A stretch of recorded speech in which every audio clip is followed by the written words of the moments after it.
बीरबल और जादूगर दरबारी की चालाकी की जंग। सीख, मोरल, अहंकार और छल की कोई उम्र नहीं होती, लेकिन सच्चाई और बुद्धि के आगे हर जादू फीका पड़ जाता है। मुगल सम्राट अकबर का दरबार रोज की तरह सजा था, लेकिन आज एक अलग ही माहौल था। एक जादूगर दरबारी पूरे दरबार को अपनी जादुई कलाओं से चौंका रहा था। हवा में उड़ती तलवारें, एक मुर्गा जो इंसान की तरह बोल रहा था, और पानी से निकली आग। पूरा दरबार दंग रह गया। उस जादूगर का नाम था कायनात अली। एक अजीब सा नाम, और उससे भी ज्यादा अजीब उसकी आंखें। वो खुद को जादू का सम्राट कहता था और दावा करता था कि उसका जादू बीरबल की बुद्धि से कहीं अधिक ताकतवर है। अकबर मंत्रमुग्ध थे। वाह कायनात अली, तुम तो वास्तव में अद्भुत हो। बीरबल, क्या तुम इनके सामने टिक पाओगे? बीरबल मुस्कुराए।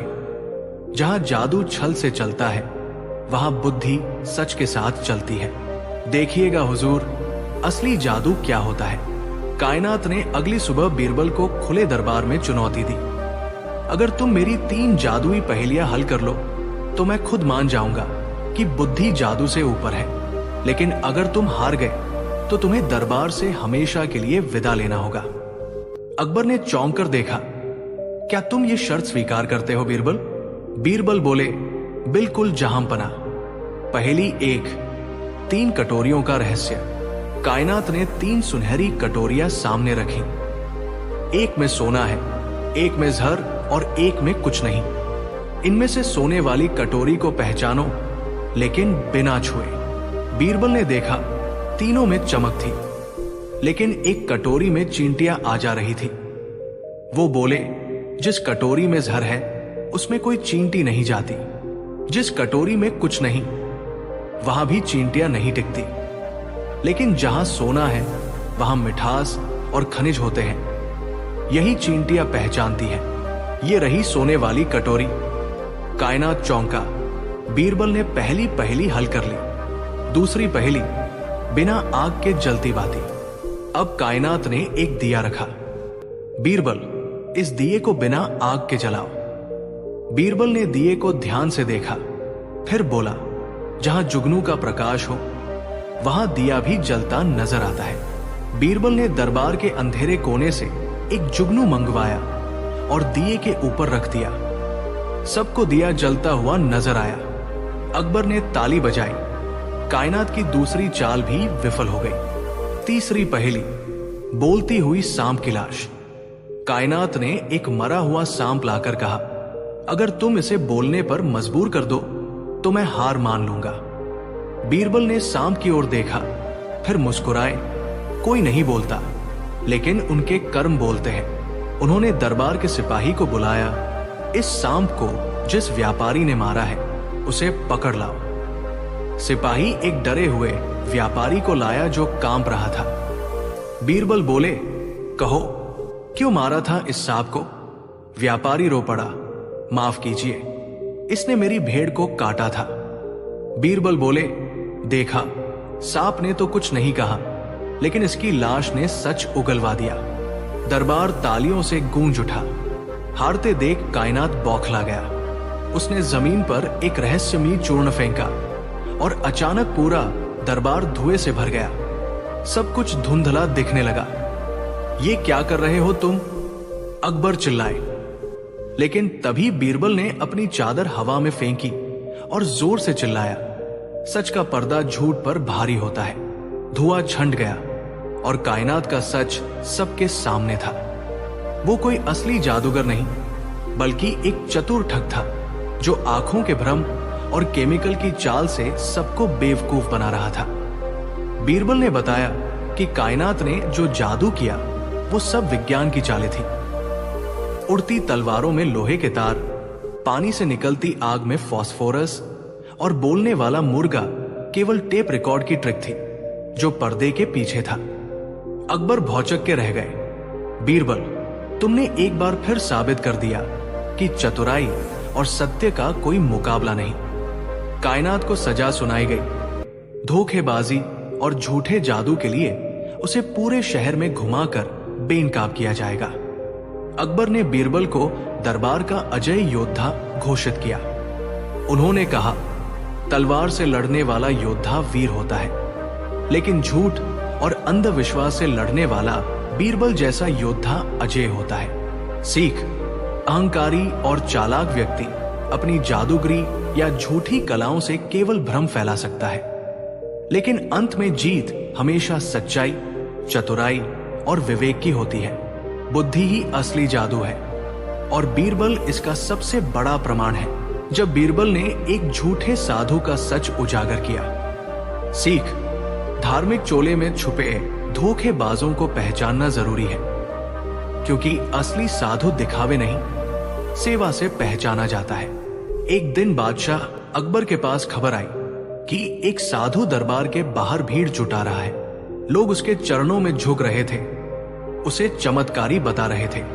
वो पानी में हाथ डालकर सोना निकालता है, उसने अंधे को आंखें दे दी, उसका दिया प्रसाद खाने से लड़का लड़का हो जाता है। अकबर को भी जिज्ञासा हुई। उन्होंने कहा, इस चमत्कारी साधु को कल दरबार में बुलाया जाए। अगले दिन लाल कपड़ों में लिपटा, लंबी दाढ़ी वाला, माथे पर चंदन लगाए एक साधु दरबार में आया। उसका नाम बताया गया सत्यबोध गिरी।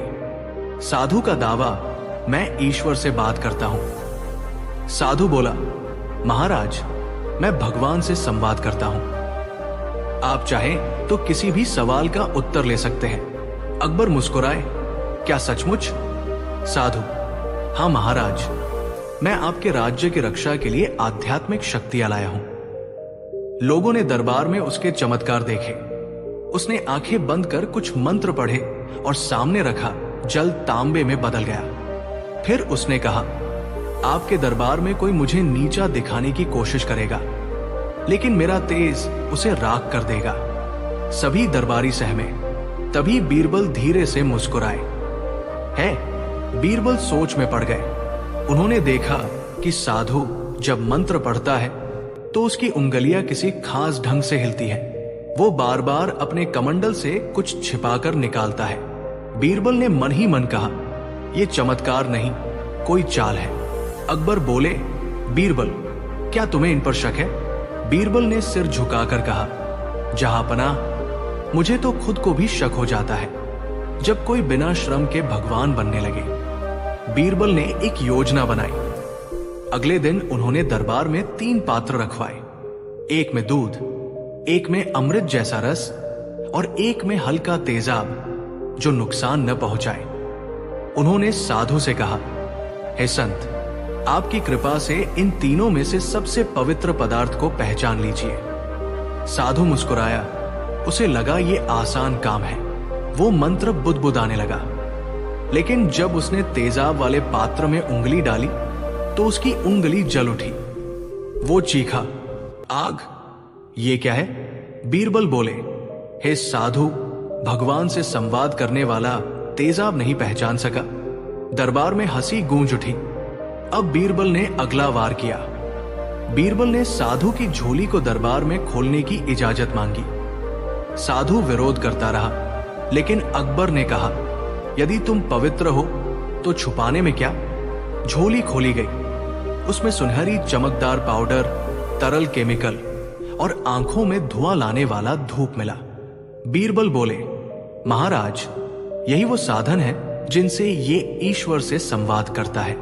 जब ये मंत्र पढ़ता है तब इसके शिष्य पीछे से कुछ केमिकल मिलाते हैं। साधु चुप था। बीरबल ने एक नौकर को बुलाया। वो कांपते हुए सामने आया और बोला, हुजूर, साधु जी हमें कहते थे कि जो ये बोले वही करना, जो मना करे उसे श्राप देने की धमकी देते थे। अकबर गुस्से से उठे। धर्म के नाम पर लोगों को मूर्ख बनाकर इसने कितना पैसा और मान सम्मान बटोर लिया होगा।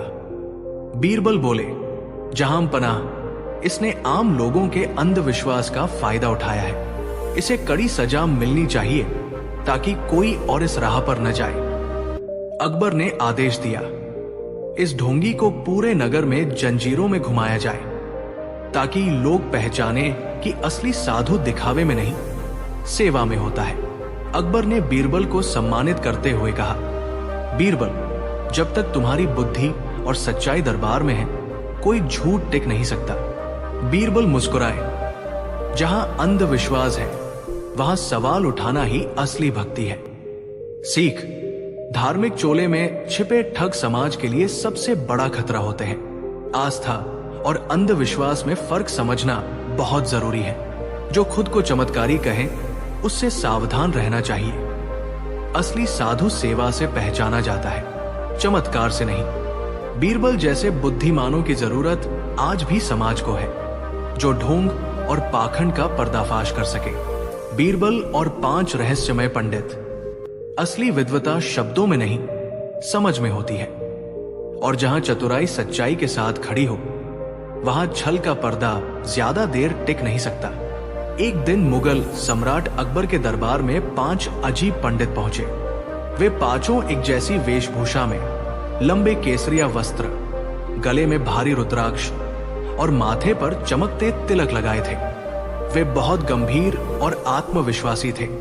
उन्होंने खुद को सप्तवेदाचार्य पंडित कहा और बोले, हम 5 वेदों के ज्ञाता हैं। ऐसी विद्या जानते हैं जो आज तक किसी को नहीं पता।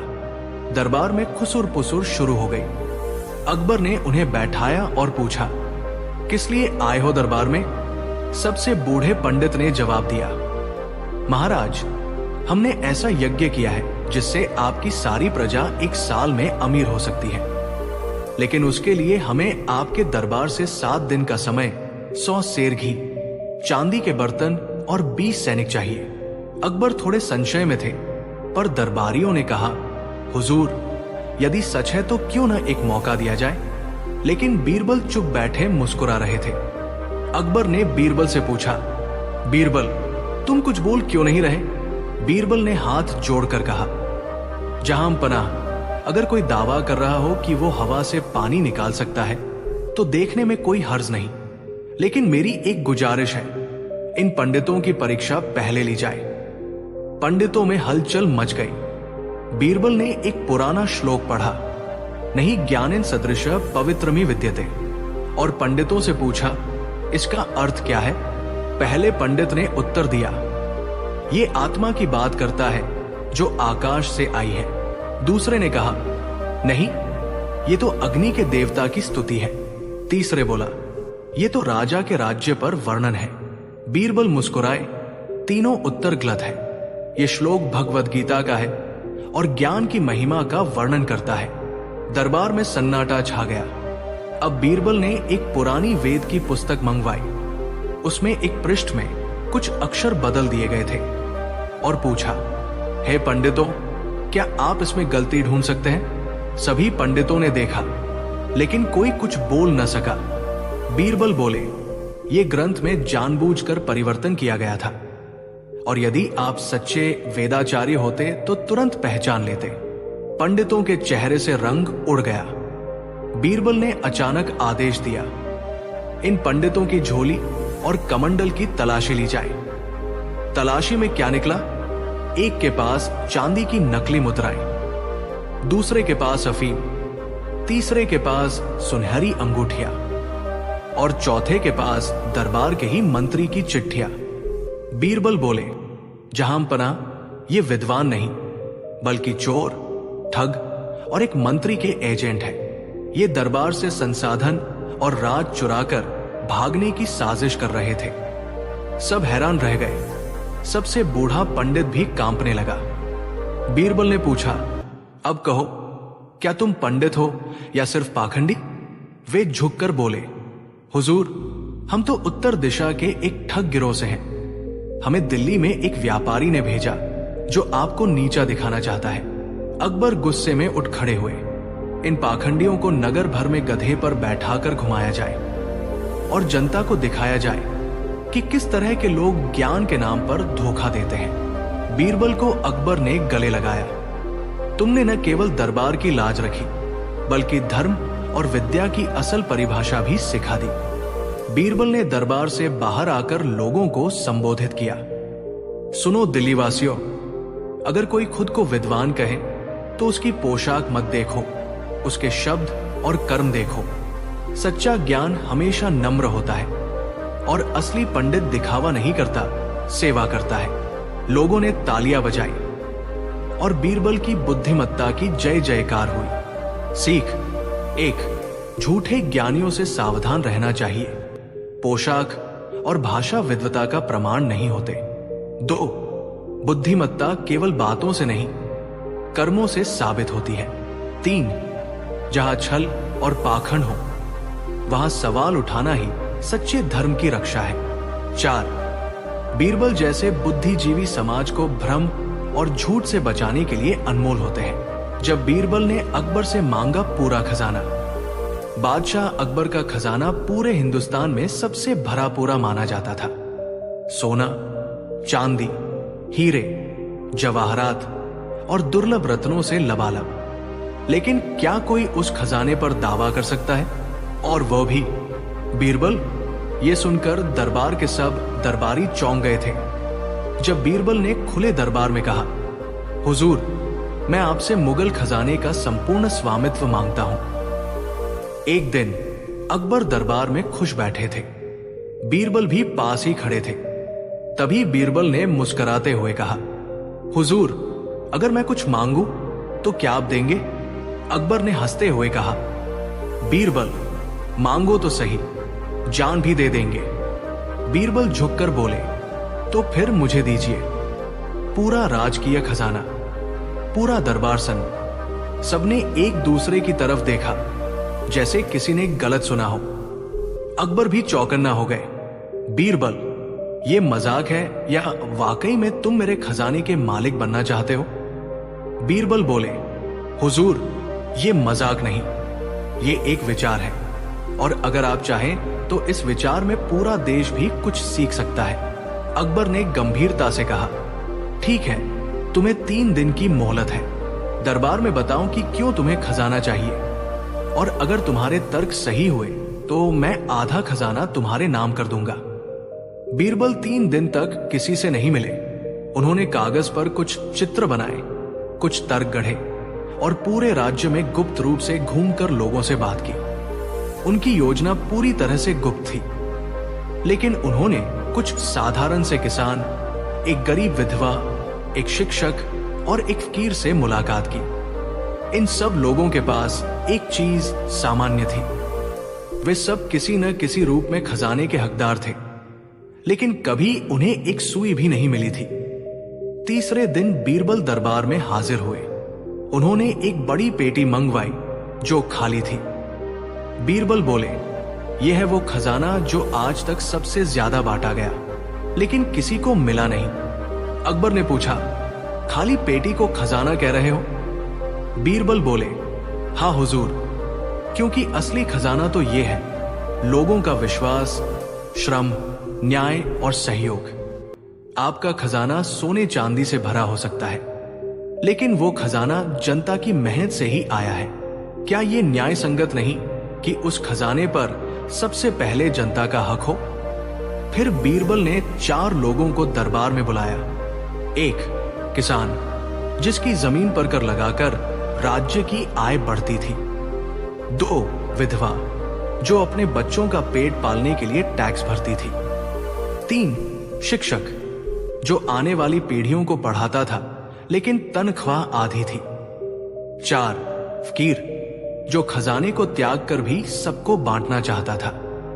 बीरबल बोले, अगर राज्य का खजाना इन्हीं से आया तो क्या इनका हिस्सा तय नहीं होना चाहिए? अकबर चुप थे। पूरा दरबार शांत।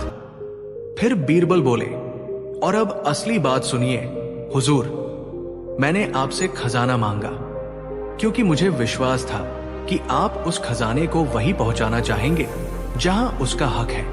अगर आप चाहें तो इस साल का 10% खजाना इन वर्गों के लिए आवंटित कर सकते हैं, और इतिहास गवाह होगा कि एक बादशाह ने सबसे बड़ा दान दिया। अकबर खड़े हुए और बोले, बीरबल, तुमने मुझसे खजाना नहीं मांगा, तुमने मुझसे मेरा इंसाफ मांगा। तुम इसे लेकर जा सकते हो, और साथ ही उस विचार को भी जो सबके लिए रोशनी बन जाएगा। अकबर ने घोषणा की, राज्य का 10% खजाना सामाजिक कल्याण में लगेगा, किसानों के लिए कर में राहत, शिक्षकों के वेतन में वृद्धि, विधवाओं के लिए राहत योजना, फकीरों और साधुओं को सम्मानजनक आश्रय। पूरा दरबार तालियों से गूंज उठा। रात को अकबर ने बीरबल से पूछा, बीरबल, अगर मैं इनकार कर देता तो? बीरबल मुस्कुराए, तो मैं वही खजाना जनता में बांट देता, विचारों के रूप में, क्योंकि असली खजाना किसी संदूक में नहीं होता हुजूर, वो दिमाग और दिल में होता है। सीख, मोरल, धन का असली मूल्य उसकी उपयोगिता में है, संचित करने में नहीं। राजा वो नहीं जो खजाना इकट्ठा करे, राजा वह है जो उसे सही हाथों में बांटे। बीरबल ने साबित किया कि बुद्धिमानी से मांगी गई चीज देने वाले को भी अमीर बना देती है। बीरबल और गधे की पाठशाला। जब अकबर भी हंसी रोक न पाए। बात उस समय की है जब मुगल दरबार में न केवल ज्ञान और न्याय के मामले में बहसें होती थी, बल्कि मनोरंजन और हंसी ठिठोली भी आम बात थी। दरबारी कभी कभी मजे लेने के लिए बीरबल को अजीब चुनौतियां देने लगते, ये सोचकर कि अब की बार ये फंसे ही फंसे। ऐसी ही एक बार एक बेहद अजीब मांग लेकर दरबार पहुंचा राजगुरु चतुरसेन, जो अक्सर बीरबल की प्रसिद्धि से जलता था। दरबार में राजगुरु ने मुस्कुराते हुए कहा, जहां पनाह, बीरबल तो हर काम कर सकते हैं। अगर हम कहें कि बीरबल को एक गधे को पढ़ा लिखा बनाना है, तो क्या वो कर सकेंगे? अकबर ने चौंक कर पूछा, गधे को पढ़ाना? ये कैसी अनोखी बात कर रहे हो चतुरसेन? राजगुरु ने चालाकी से जवाब दिया, हुजूर, बीरबल तो कहते हैं कि मेहनत और समझ से हर असंभव चीज संभव हो सकती है, तो गधे को पढ़ाना क्या बहुत बड़ा काम होगा? अकबर ने हंसते हुए बीरबल की ओर देखा। बीरबल, क्या तुम इस चुनौती को स्वीकार करोगे? बीरबल शांत थे, फिर बोले, हुजूर, अगर मुझे पूरी स्वतंत्रता दी जाए और कोई समय सीमा न हो, तो मैं इस गधे को पढ़ाकर ऐसा बना दूं कि वह भी दरबार में सबको ज्ञान बांट सके। पूरा दरबार ठहाकों से गूंज उठा। राजगुरु ने खुशी खुशी एक बूढ़े ढीठ गधे को बीरबल के हवाले कर दिया। लो बीरबल, ये है तुम्हारा विद्यार्थी, इसे पढ़ाओ। बीरबल ने बड़ी श्रद्धा से उस गधे को देखा और धीरे से कान में कहा, अबे देख भाई, अगर तूने मेरी बात मानी तो हम दोनों की इज्जत बच जाएगी। इसके बाद बीरबल ने नगर के बाहर एक छोटी सी झोपड़ी बनाई, गधालय, जहां गधे की शिक्षा का श्रीगणेश हुआ। बीरबल ने गधे को शिक्षा देने का तरीका कुछ हटकर चुना। पहला पाठ, भूख की ताकत। गधे को तब तक भूखा रखा जाता जब तक वो आ नहीं कहता। जैसे ही वो ना करता, उसे गुड़ और घास दी जाती। कुछ ही दिनों में गधा समझ गया, आ बोलने पर खाना मिलता है। दूसरा पाठ, घंटी बजाओ, खाना पाओ। बीरबल ने एक रस्सी और घंटी लगाई। घंटी खींचने पर गधा घास पाता। जल्द ही गधा रस्सी खींचने लगा। तीसरा पाठ, कपड़ा पहनने की कला। गधे को सुंदर पगड़ी और अंगोछा पहनाया जाता और फिर दर्पण के सामने खड़ा किया जाता। गधा खुद को देखकर कभी कभी नाचने लगता। पूरा गांव ये देखकर हंसी से लोटपोट हो जाता। 3 महीने बाद बीरबल ने घोषणा की, हुजूर, मेरा छात्र अब तैयार है, दरबार में उसे प्रस्तुत किया जाए। अकबर, राजगुरु और सारे दरबारी उत्सुक थे, गधा क्या करेगा? बीरबल गधे को रंगीन पगड़ी पहनाकर एक थाली में अक्षर रखकर दरबार लाए। जैसे ही घंटी बजाई गई, गधा आ बोला। फिर बीरबल बोले, ये देखिए हुजूर, इसका पहला पाठ आवाज देना सफल रहा। दूसरा, गधे ने रस्सी खींची, घंटी बजी और बीरबल ने उसे एक लड्डू दिया। तीसरा, बीरबल ने किताब के पन्ने उलटने शुरू किए और गधा हर बार गर्दन झुकाकर सुनने का अभिनय करता। अकबर हंसी रोक न पाए। बीरबल, ये तो सचमुच गधे को पढ़ाने जैसा दिख रहा है। तभी राजगुरु चिढ़ते हुए बोले, लेकिन ये तो केवल नाटक है। असली शिक्षा तो तब है जब गधा बोल सके, समझ सके, लिख सके। बीरबल मुस्कुराए और बोले, हुजूर, मूर्ख को पढ़ाना भी तो ऐसा ही होता है। उसे खाने का लालच दो, कपड़े पहना दो, झूठी शान दिखा दो, वो भी पंडित बन जाता है। अब राजगुरु जी बताए कि जो जीवन भर पूजा पाठ कर सिर्फ लोगों से दान लेने में लगे रहे, क्या वे पढ़े लिखे हैं? राजगुरु का चेहरा लाल हो गया। बीरबल बोले, और एक बात और, अगर एक गधा पगड़ी पहन ले, संस्कृत के शब्द रट ले और ढोल पीटे तो वो विद्वान नहीं हो जाता। जैसे केवल पोशाक और शोर से कोई पंडित नहीं बनता। अकबर तालियां बजाते हुए बोले, बीरबल, तुमने न केवल गधे को पढ़ाया बल्कि ये भी दिखाया कि असली शिक्षा दिखावे में नहीं, समझदारी और व्यवहार में होती है। हंसी मजाक में अकबर ने गधे को राजकीय मूर्ख सलाहकार की पदवी दे दी और बोला, कम से कम ये सच बोलता है, झूठे तर्क नहीं करता। बीरबल बोले, हुजूर, कभी कभी गधे इंसानों से बेहतर साबित होते हैं, कम से कम वे छलकपट नहीं करते। सीख, मोरल, दिखावे की शिक्षा और असली समझ में फर्क होता है। जो केवल कपड़े और बोलचाल से विद्वान बनने की कोशिश करे, वो गधे से अलग नहीं होता। और सबसे बड़ी बात, हर जीव में समझ होती है, बस सिखाने का तरीका सही होना चाहिए। बीरबल और मूर्खों की असली पहचान। जब दरबार हंसी से गूंज उठा। मुगल दरबार में बीरबल की समझदारी और हाजिर जवाबी के चर्चे दूर दूर तक फैल चुके थे। लेकिन जितनी तारीफ होती, उतनी ही जलन कुछ दरबारियों को होती थी। उनमें सबसे ज्यादा चढ़ने वाला था ख्वाजा कमरुद्दीन, जो हमेशा बीरबल को नीचा दिखाने की कोशिश में रहता था। एक दिन उसने एक ऐसी योजना बनाई जिससे बीरबल को मूर्ख साबित किया जा सके, या कम से कम जनता की नजरों में। कमरुद्दीन ने अकबर के सामने कहा, जहांपनाह, बीरबल की बुद्धि की तारीफ तो सब करते हैं, क्या वे इतने समझदार हैं कि पूरे राज्य के मूर्खों की गिनती करके बता सके कि कुल कितने मूर्ख हैं? अकबर ने चौंक कर पूछा, मूर्खों की गिनती? ये तो बड़ा अजीब सवाल है। कमरुद्दीन बोला, लेकिन बीरबल तो हर सवाल का हल जानते हैं। अगर वे इतने बुद्धिमान हैं, तो इस सवाल का उत्तर भी उन्हें देना चाहिए। अकबर ने मुस्कुराते हुए बीरबल की ओर देखा। बीरबल, क्या तुम ये कर सकते हो? बीरबल मुस्कुराए, हुजूर, मूर्खों की गिनती करना कोई आसान काम नहीं, लेकिन मैं 7 दिनों में उत्तर लेकर दरबार में हाजिर हो जाऊंगा। बीरबल घोड़े पर सवार होकर निकल पड़े। वे हर गांव, हर बाजार और हर चौराहे पर ठहरते। हर जगह वे अलग अलग तरीकों से लोगों को परखते, कुछ से सवाल पूछते, कुछ के कामों को देखते। गांव में एक दृश्य, एक आदमी कुएं से पानी निकाल रहा था और बाल्टी के नीचे छेद था। जब बीरबल ने पूछा, पानी क्यों बर्बाद कर रहे हो? वो बोला, मैंने सोचा ऊपर से जितना जाएगा, नीचे से उतना भर जाएगा।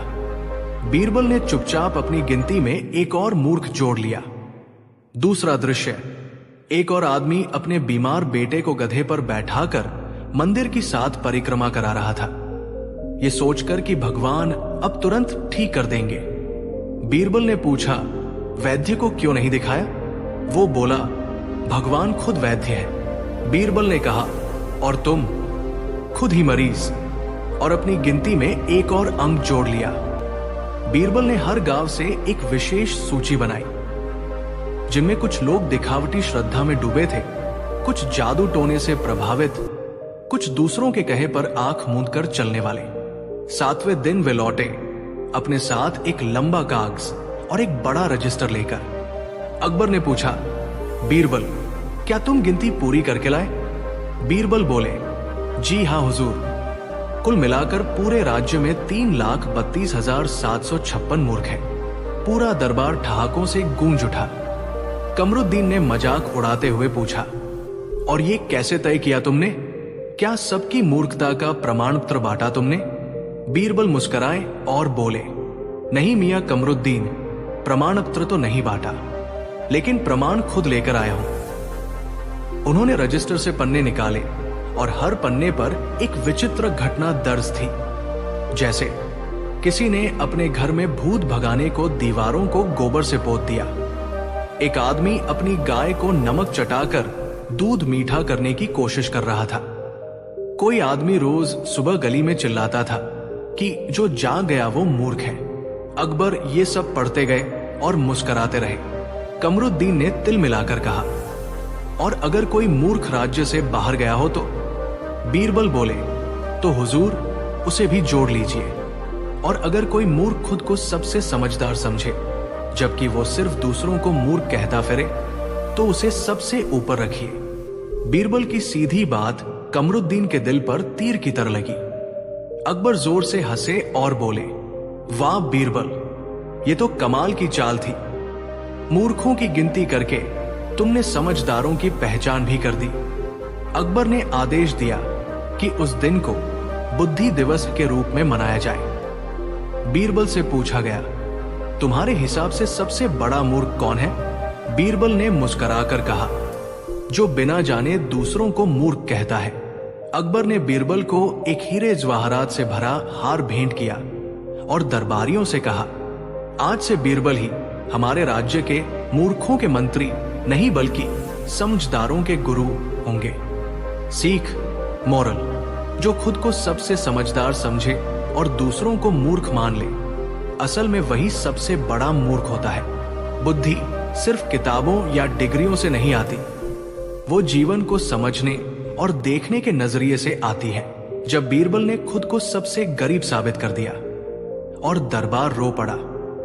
बीरबल को हमेशा चतुर, हाजिर जवाब और मुस्कुराते हुए देखा गया था, लेकिन एक दिन ऐसा आया जब उन्होंने खुद को खुले दरबार में सबके सामने सबसे गरीब इंसान कह दिया। अकबर समेत सभी दरबारी चौंक गए। क्या ये वही बीरबल है जिनके पास सम्मान है, पद है और सबसे करीबी है बादशाह के? फिर बीरबल ने जो कहा उसने पूरे दरबार को रुला दिया। एक दिन एक धनाढ़ी सेठ दरबार में आया। वो खुद को अकबर के सामने बड़ा दानी और सेवा भावी कह रहा था। उसने कहा, जहांपनाह, मैंने इस राज्य के सबसे गरीब लोगों को दान दिया है। अब मैं चाहूंगा कि आप घोषणा करें कि इस साल का राज्य दानवीर पुरस्कार मुझे मिले। अकबर मुस्कुराए और बोले, तुम्हारी बात सुनकर अच्छा लगा, लेकिन तुमने ये कैसे तय किया कि कौन सबसे गरीब है? सेठ बोला, जो फटे कपड़े पहनता हो, जिसके पास रहने को घर न हो, जिसके पास खाने को 2 वक्त की रोटी भी ना हो, वही गरीब। बीरबल वही खड़े थे। उन्होंने पूछा, तो क्या अमीरी सिर्फ पैसे और कपड़ों में होती है? सेठ ने व्यंग्य से कहा, और क्या होती है बीरबल जी? आप तो खुद अमीर हैं, कुछ जानेंगे नहीं। बीरबल अचानक दरबार के बीचों बीच आए और बोले, जहांपनाह, अगर आज का प्रश्न यही है कि राज्य का सबसे गरीब व्यक्ति कौन है, तो मेरा उत्तर है, मैं खुद। सन्नाटा फैल गया। सेठ जोर से हंसा। बीरबल जी, आप तो राजा के दाहिने हाथ हैं, आपके पास सब कुछ है। अकबर भी थोड़े हैरान थे। बीरबल, तुम मजाक कर रहे हो? बीरबल ने गंभीर आवाज में कहा, नहीं हुजूर, मैं आज आपको अपने जीवन की ऐसी सच्चाई बताऊंगा जो शायद ही किसी ने सुनी हो। बीरबल बोले, मैंने जीवन में कभी धन को नहीं अपनाया। जो कुछ है वो आपके भरोसे और जनता की श्रद्धा से है। मेरे पास है नाम, सम्मान और शक्ति, लेकिन नहीं है मां बाप का साया, पत्नी का साथ, वो वर्षों पहले चल बसी, और बच्चों का हंसता खेलता चेहरा, क्योंकि उन्हें राजमहल की सुरक्षा के कारण दूर गांव भेजना पड़ा। पूरा दरबार चुप था। बीरबल ने कहा, मेरे पास सब कुछ होकर भी जो सबसे कीमती है वो नहीं है, इसलिए मैं गरीब हूं। बीरबल ने एक थैला निकाला और उसमें से कुछ पुराने मैले कपड़े निकाले। ये कपड़े उस किसान के हैं जो मेरे पास हर साल आता है अपनी फसल में से मुझे धन्यवाद कहने। मैं ये कपड़े आज भी सहेज कर रखता हूं, क्योंकि इन्हीं में उस मेहनतकश की खुशबू होती है, और यही मेरा असली धन है। फिर बीरबल बोले, सेठ जी, आपने फटे कपड़ों वालों को देखा, लेकिन क्या आपने किसी अकेले को खाना खिलाया? क्या आपने किसी की चिंता सुनी, किसी बच्चे का सपना जाना? सेठ शर्म से नीचे झुक गया। अकबर की आंखें भर आई। उन्होंने अपना सिंहासन छोड़ा और बीरबल के पास आकर बोले, बीरबल, तुमने आज वो बता दिया जो मुझे कभी कोई किताब नहीं सिखा सकी। तुम सच में सबसे अमीर हो, क्योंकि तुमने सबसे ज्यादा खोया है और फिर भी सबसे ज्यादा दिया है। पूरा दरबार तालियों और आंसुओं से भर गया। अकबर ने सेठ की तरफ देखा और कहा, सेठ जी, आपका दान प्रशंसनीय है, लेकिन राज्य दानवीर पुरस्कार इस वर्ष उस व्यक्ति को मिलेगा जिसने सबसे ज्यादा खोकर भी सबसे ज्यादा दूसरों को दिया, बीरबल। बीरबल ने विनम्रता से सिर झुकाया और बोले, हुजूर, ये पुरस्कार मुझे नहीं, उस किसान को दीजिए जो आज भी अपने खेतों में मेहनत करता है और हर अनाज के दाने में देश की सेवा करता है। मैं तो सिर्फ उसका संदेशवाहक हूं। सीख, मोरल, गरीबी सिर्फ पैसों की नहीं होती। असली गरीबी है रिश्तों की कमी, सच्चे सुखों की दूरी और वो लोग जो केवल दिखावे में जीते हैं। और असली अमीरी है देने की शक्ति, समझने का भाव और दूसरों की मदद करने की भावना। बीरबल ने हमें सिखाया, खोकर भी मुस्कुराना, यही असली जीवन है। बीरबल का वो आखिरी सवाल जो इतिहास बन गया। अकबर और बीरबल की जोड़ी जितनी प्रसिद्ध थी उतनी ही रहस्यमयी भी। लेकिन एक दिन ऐसा आया जब बीरबल ने दरबार के सामने एक ऐसा सवाल खड़ा कर दिया जिसे सुनकर पूरा दरबार स्तब्ध रह गया। यह सवाल इतना विचित्र था कि खुद बादशाह अकबर भी पहली बार बोलते बोलते रुक गए। वो सवाल न केवल दरबार की सोच को झकझोर गया बल्कि इतिहास में अमर हो गया। एक दिन दरबार सामान्य चल रहा था। अकबर प्रसन्न थे, बीरबल हल्की मुस्कान में बैठे थे और दरबारी अपनी चिरपरिचित चाटुकारिता में मग्न। तभी अकबर ने कहा, बीरबल, आज दरबार बड़ा शांत है, कुछ ऐसा करिए कि इस शांति में हलचल आ जाए। बीरबल ने मुस्कुराते हुए सिर झुकाया, हुजूर, तो क्या आप चाहते हैं कि मैं कुछ ऐसा कहूं जो इस दरबार में बहस छेड़ दे? अकबर, बिल्कुल। बीरबल, तो ठीक है, आज मैं दरबार के सामने एक सवाल रखता हूं, ऐसा सवाल जो इतिहास में दर्ज होगा। बीरबल उठे और बोले, मेरा सवाल है, इस दरबार में कौन सबसे अधिक झूठ बोलता है लेकिन उसे कभी सजा नहीं मिली? पूरे दरबार में सन्नाटा छा गया। मंत्री टोडरमल ने बड़बड़ाया, क्या यह सवाल ठीक है? इससे तो सभी कटघरे में खड़े हो सकते हैं। एक दरबारी बोला, बीरबल क्या कहना चाहते हैं? ये तो सभी पर आरोप लगाना हुआ। अकबर गंभीर हुए, बीरबल, ये सवाल खतरनाक है मगर दिलचस्प भी। जवाब चाहिए मुझे। सभी दरबारियों ने अपने अपने विचार देने शुरू किए।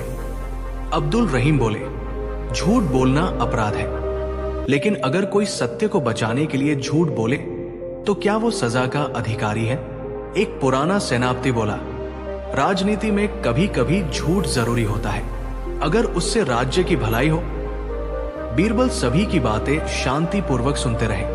फिर उन्होंने मुस्कुराकर कहा, आप सभी ने जवाब दिया, लेकिन आपने सवाल नहीं समझा।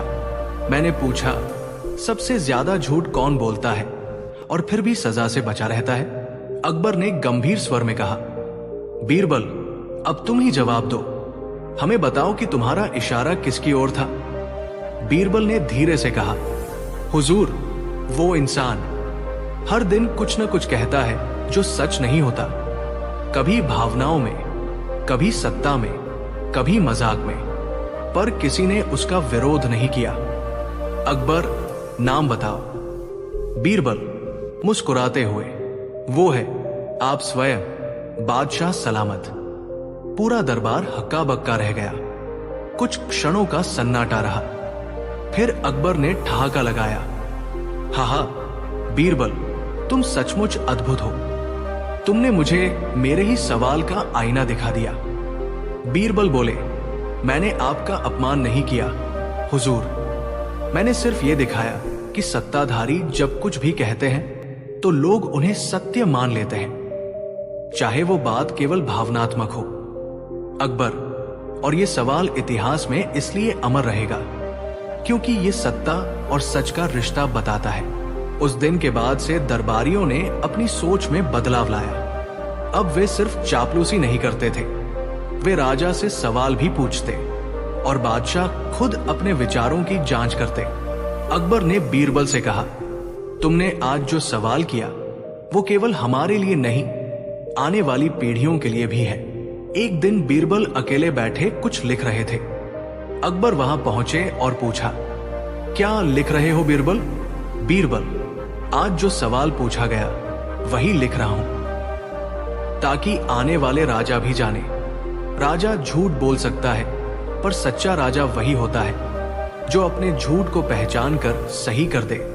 अकबर, और वो राजा मैं बनना चाहता हूं। बीरबल। कुछ वर्षों बाद जब बीरबल नहीं रहे, वो एक सवाल आज भी अकबर की आत्मा को टटोलता था।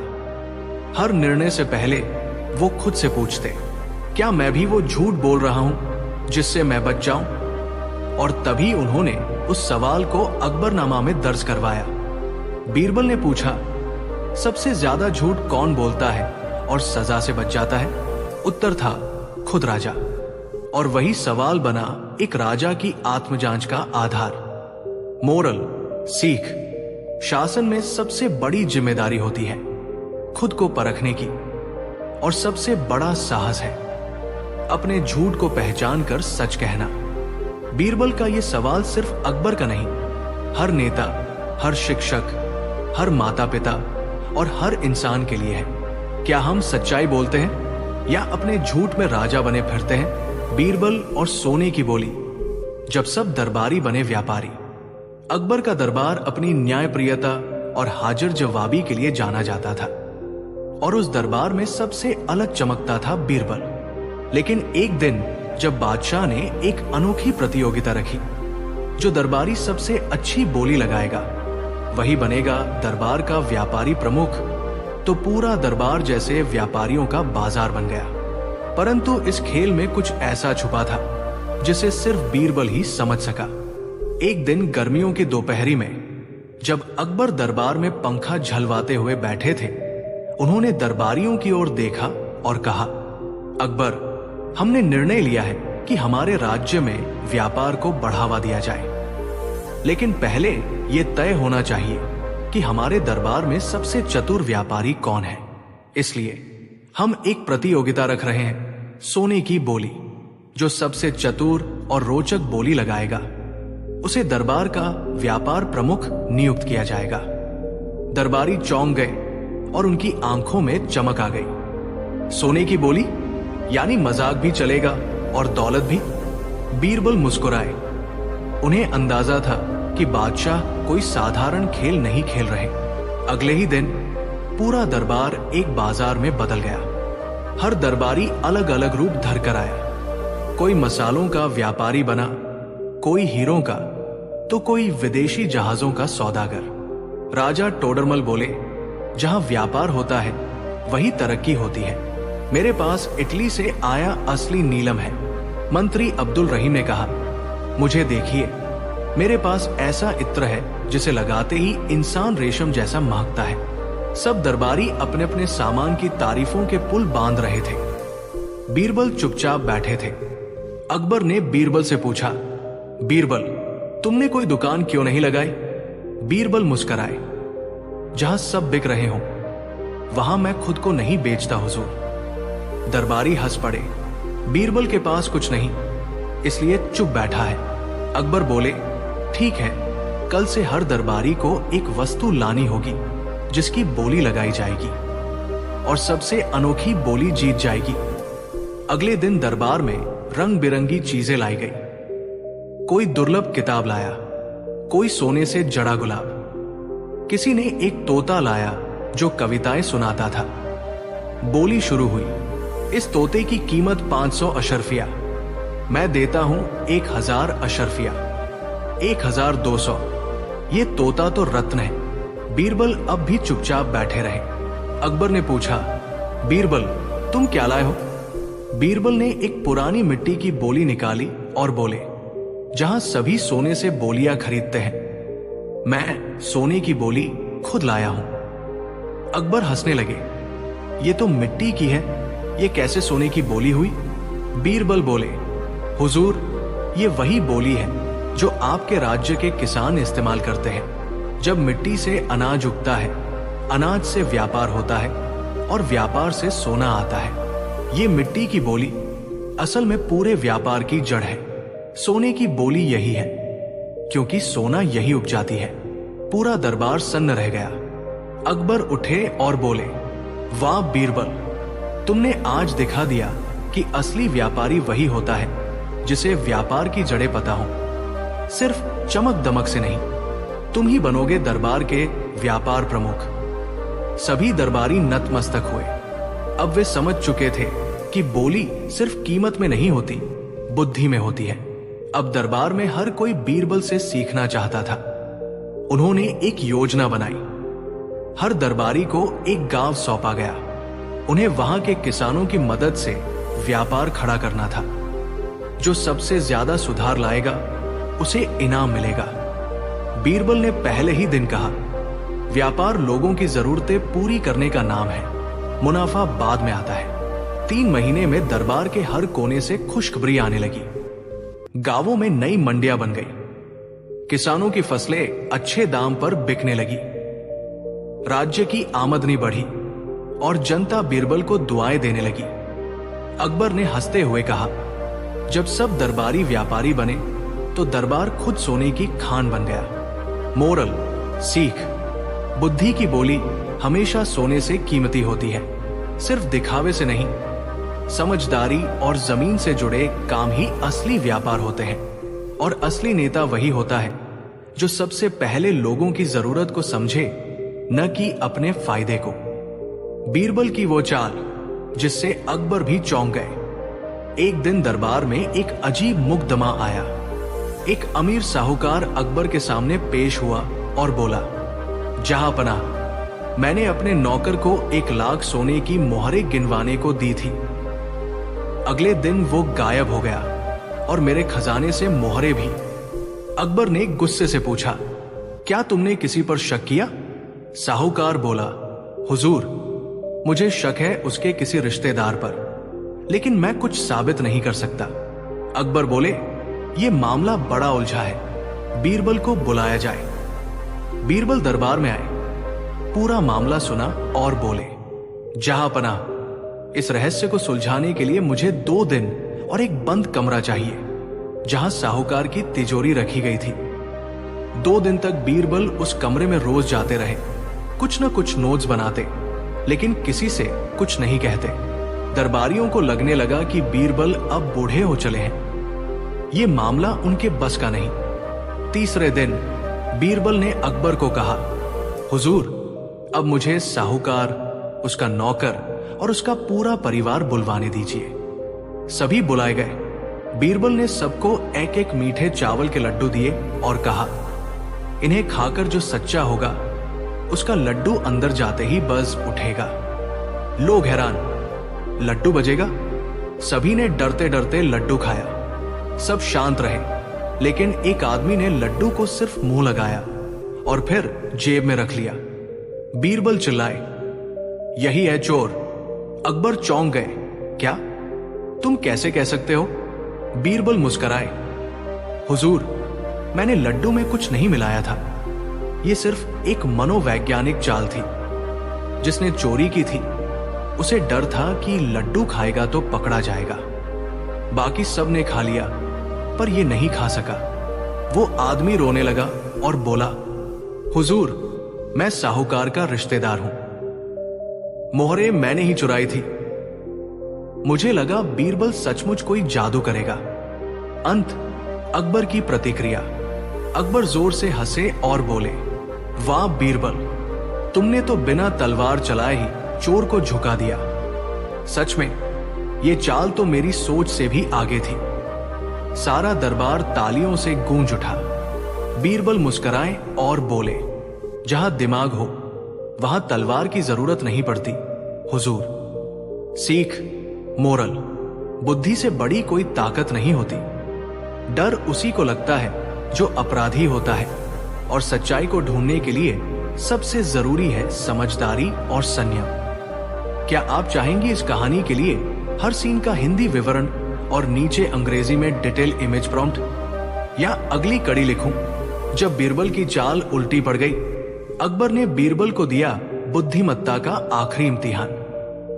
अकबर और बीरबल के बीच कई बार बुद्धिमानी की कसौटी लगी, पर एक दिन ऐसा भी आया जब अकबर ने बीरबल को उसकी जिंदगी का सबसे कठिन, सबसे आखिरी इम्तिहान देने को कहा। इस परीक्षा में न कोई सवाल था, न कोई उत्तर, सिर्फ एक शर्त थी।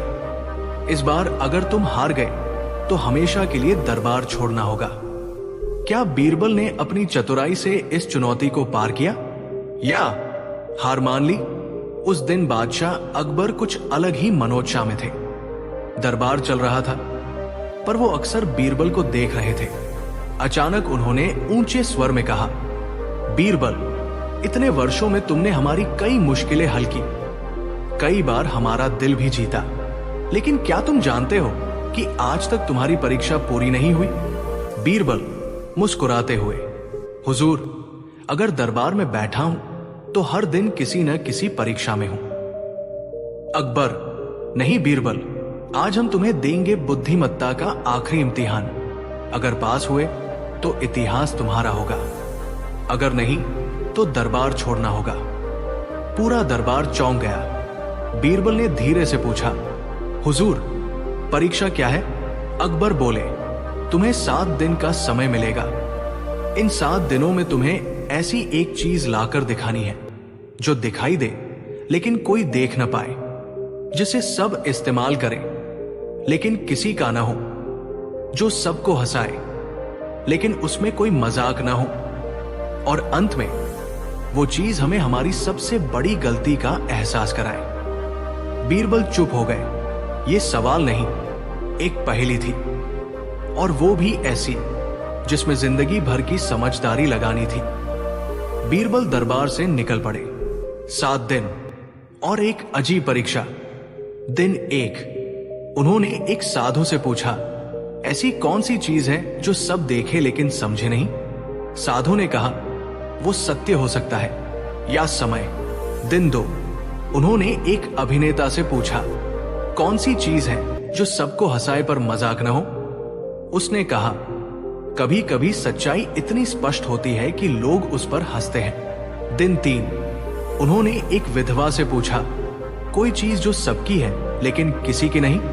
उसने आकाश की ओर देखा और कहा, छाव या हवा। बीरबल हर उत्तर को जोड़ते रहे, पर अब भी तस्वीर अधूरी थी। छठे दिन रात को बीरबल अकेले बैठे सोचते रहे। उनकी आंखों के सामने एक दृश्य आया। अकबर अपने सैनिकों के साथ किसी गरीब बस्ती को उजाड़ रहे हैं, किसी भूले हुए आदेश के चलते। बीरबल ने सोचा, क्या यही बादशाह की सबसे बड़ी गलती है? क्या उस गलती का एहसास ही परीक्षा है? फिर उन्होंने वह चीज खोज ली, एक कागज जिस पर लिखा हो सच, बिना बोले, बिना चिल्लाए, सबको आईना दिखाने वाला। पूरा दरबार भरा हुआ था। बीरबल सामने आए, हाथ में सिर्फ एक आईना था। अकबर ने पूछा, क्या यही वो चीज है?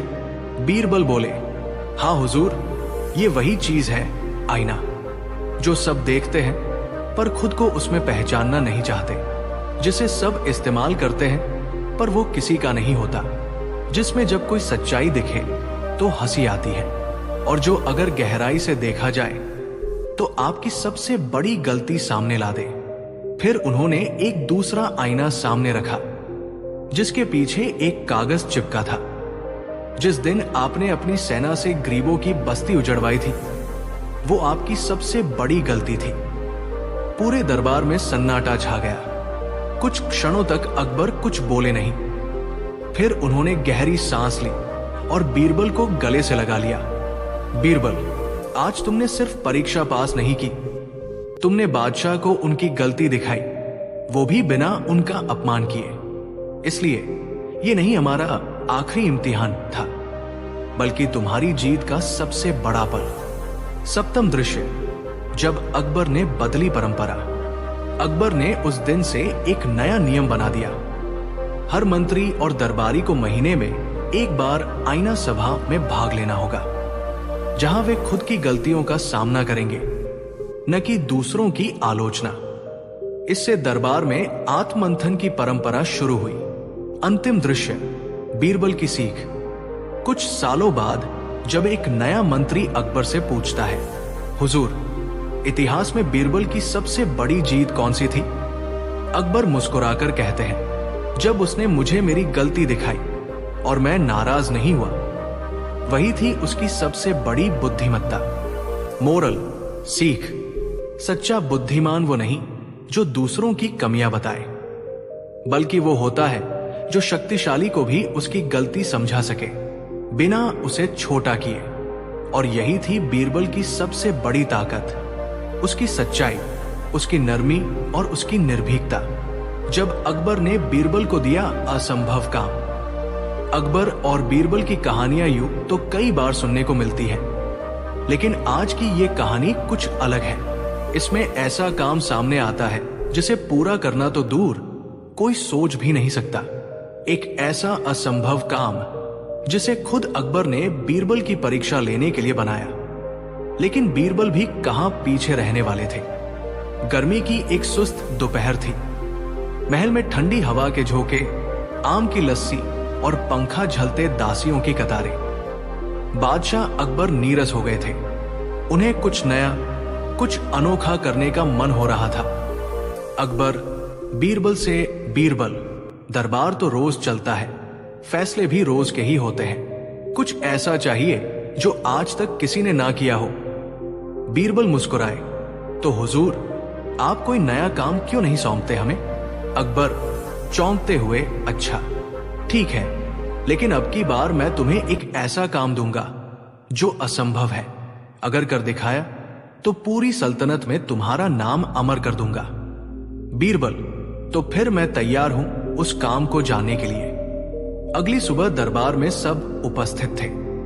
अकबर ने गंभीर स्वर में सबको संबोधित किया। आज मैं बीरबल को एक ऐसा कार्य सौंपता हूं जिसे अब तक किसी ने पूरा नहीं किया।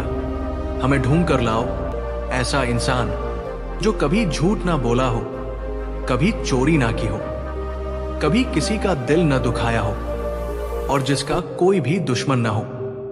और हां, वो इंसान अभी जीवित भी होना चाहिए। पूरा दरबार ठहाकों में गूंज उठा। एक दरबारी बोला, बीरबल अब तो गए काम से। दूसरा बोला, ऐसे इंसान तो जन्म में एक भी ना होगा। लेकिन बीरबल के चेहरे पर चिंता नहीं, बल्कि हल्की सी मुस्कान थी। बीरबल अपने घोड़े पर निकल पड़े। उन्होंने शहर के हर हिस्से में खोज शुरू की। पहले वे साधु संतों के पास गए, क्या आप वो इंसान हैं? उत्तर मिला, हमने सन्यास लेने से पहले कई गलतियां की हैं। फिर वे व्यापारियों के पास गए, क्या आप? उत्तर, हम लाभ के लिए कभी कभी झूठ बोलते हैं। फिर वे स्कूल गए, बच्चों से पूछा। एक बच्चा बोला, मैंने कल मां से कहा था कि होमवर्क कर लिया, पर नहीं किया। हर जगह बीरबल को निराशा ही मिली। गांव के आखिरी छोर पर एक बूढ़ा किसान अपने बैल के साथ खेत जोत रहा था। बीरबल वहां पहुंचे और वही सवाल पूछा। किसान बोला, मुझे नहीं पता कि मैंने झूठ बोला या नहीं, पर जब मेरी पत्नी मरी थी, मैंने उसके दुख को बच्चों से छुपा लिया था। कभी चोरी नहीं की, लेकिन जब पड़ोसी की गाय भूखी थी तो अपनी घास चुपके से फेंक दी थी। कभी दुश्मनी नहीं की, लेकिन जिसने मुझे गाली दी उसके खेत की रखवाली की जब वो बीमार था। बीरबल कुछ देर चुप रहे, फिर मुस्कुराए। अगले दिन बीरबल दरबार लौटे। सबकी निगाहें उन पर थी। अकबर बोले, तो बीरबल, मिल गया ऐसा कोई आदमी? बीरबल धीरे से बोले, हां मिला, लेकिन वो परियों के देश का कोई आदर्श पुरुष नहीं था। बस एक किसान था जिसने जीवन में कई बार झूठ बोला, लेकिन किसी को बचाने के लिए। जिसने कभी चोरी नहीं की, पर बिना बताए किसी की मदद की। जिसका कोई दुश्मन नहीं था, क्योंकि वह किसी को अपना दुश्मन मानता ही नहीं था। अकबर चुप हो गए। अकबर धीरे से बोले, तो तुम कहना चाहते हो कि ऐसा कोई आदर्श इंसान होता ही नहीं? बीरबल, हुजूर, पूर्ण इंसान ढूंढना असंभव है, पर वही असंभव इंसान अधूरेपन में पूर्ण होता है, जो गलतियां करता है पर पछताता है। जो गिरता है लेकिन फिर उठता है, जो झूठ बोलता है लेकिन सिर्फ दूसरों को बचाने के लिए। पूरा दरबार स्तब्ध था। अकबर उठे और पूरे दरबार के सामने कहा, बीरबल, आज तुमने असंभव को मुमकिन नहीं बल्कि असल में दिखाया कि असंभव क्या होता है। ये काम कठिन नहीं बल्कि सबसे गहरा था, जो आत्मा को छू जाए। फिर उन्होंने बीरबल को एक स्वर्ण मुकुट पहनाया जिस पर लिखा था, जो असंभव को समझे वही सच्चा बुद्धिमान है। कुछ दिन बाद अकबर ने बीरबल से पूछा, अगर मैं फिर से कोई असंभव काम दूं तो क्या तुम फिर भी तैयार रहोगे? बीरबल हंसते हुए बोले, हुजूर, जब आप जैसा बादशाह हो तो हर काम संभव लगने लगता है, क्योंकि आप सिर्फ परीक्षा नहीं लेते, सिखाते भी हैं। मोरल, सीख, हर इंसान अधूरा है पर अच्छाई उसके अधूरेपन में भी झलकती है। असंभव वही होता है जिसे हम समझे बिना ठुकरा दे। बीरबल ने यह साबित किया कि इंसान की महानता उसकी गलतियों में नहीं बल्कि उसे समझने और सुधारने की नीयत में होती है। जब बीरबल को मिल गया इंसाफ का तराजू, अकबर का दरबार न्याय और बुद्धिमत्ता के लिए प्रसिद्ध था। बीरबल की सूझबूझ का हर कोई कायल था। लेकिन एक दिन ऐसा आया जब बीरबल को खुद एक ऐसे मामले में न्याय करना पड़ा जहां सबूत नहीं थे, गवाह नहीं थे और सच तो जैसे कहीं छुप ही गया था। यह कहानी है एक रहस्यमयी तराजू की जो झूठ को पहचान लेता था और बीरबल की परीक्षा की, जब इंसाफ को तौलने के लिए कोई माप नहीं बचा था। एक दिन दरबार में एक गरीब किसान, नाम था धनीराम, रोता हुआ आया। उसने कहा, जहांपना, मेरे जीवन की कमाई, एक सोने की मूर्ति चोरी हो गई है और मुझे पूरा विश्वास है कि उसे मेरे ही गांव के 3 अमीरों ने मिलकर चुराया है। तीनों अमीर सेठ मानिकलाल, भानुदत्त और कुंदनदास दरबार में खड़े थे। सबने एक स्वर में कहा, हम निर्दोष हैं। बीरबल ने पूछा, क्या तुम्हारे पास कोई सबूत है धनीराम? किसान बोला, नहीं हुजूर, बस शक है और एक सपना देखा है जिसमें मैंने इन्हें चोरी करते देखा। दरबार में हंसी गूंज गई। एक सपना, यही सबूत है? अकबर ने कहा, बीरबल, अब ये तुम्हारे हाथ में है। अगर तुम सच्चाई सामने ला सको तो इंसाफ होगा, वरना ये केस बंद समझा जाए। बीरबल चुप था। उसके पास कोई गवाह नहीं था, कोई भौतिक सबूत नहीं, लेकिन उसे किसान की आंखों में सच्चाई दिख रही थी। बीरबल बोला, मुझे 3 दिन चाहिए और एक तराजू। अकबर हंसे, तराजू? इंसाफ के लिए? बीरबल ने उत्तर दिया, क्योंकि मुझे तौलना है सच्चाई और झूठ को। बीरबल अपने सेवक महेशदास के साथ शहर के पुराने बाजार की ओर निकला, जहां एक बूढ़ा लोहार फकीर मियां रहता था। बीरबल ने कहा, मैं एक ऐसा तराजू चाहता हूं जो सिर्फ सच को स्वीकार करे और झूठ को अस्वीकार कर दे। फकीर मियां मुस्कुराया और बोला, ऐसा तराजू बनाना आसान नहीं, लेकिन एक तरीका है। तुम्हें 3 चीजें लानी होंगी। 1, निर्दोष का आंसू।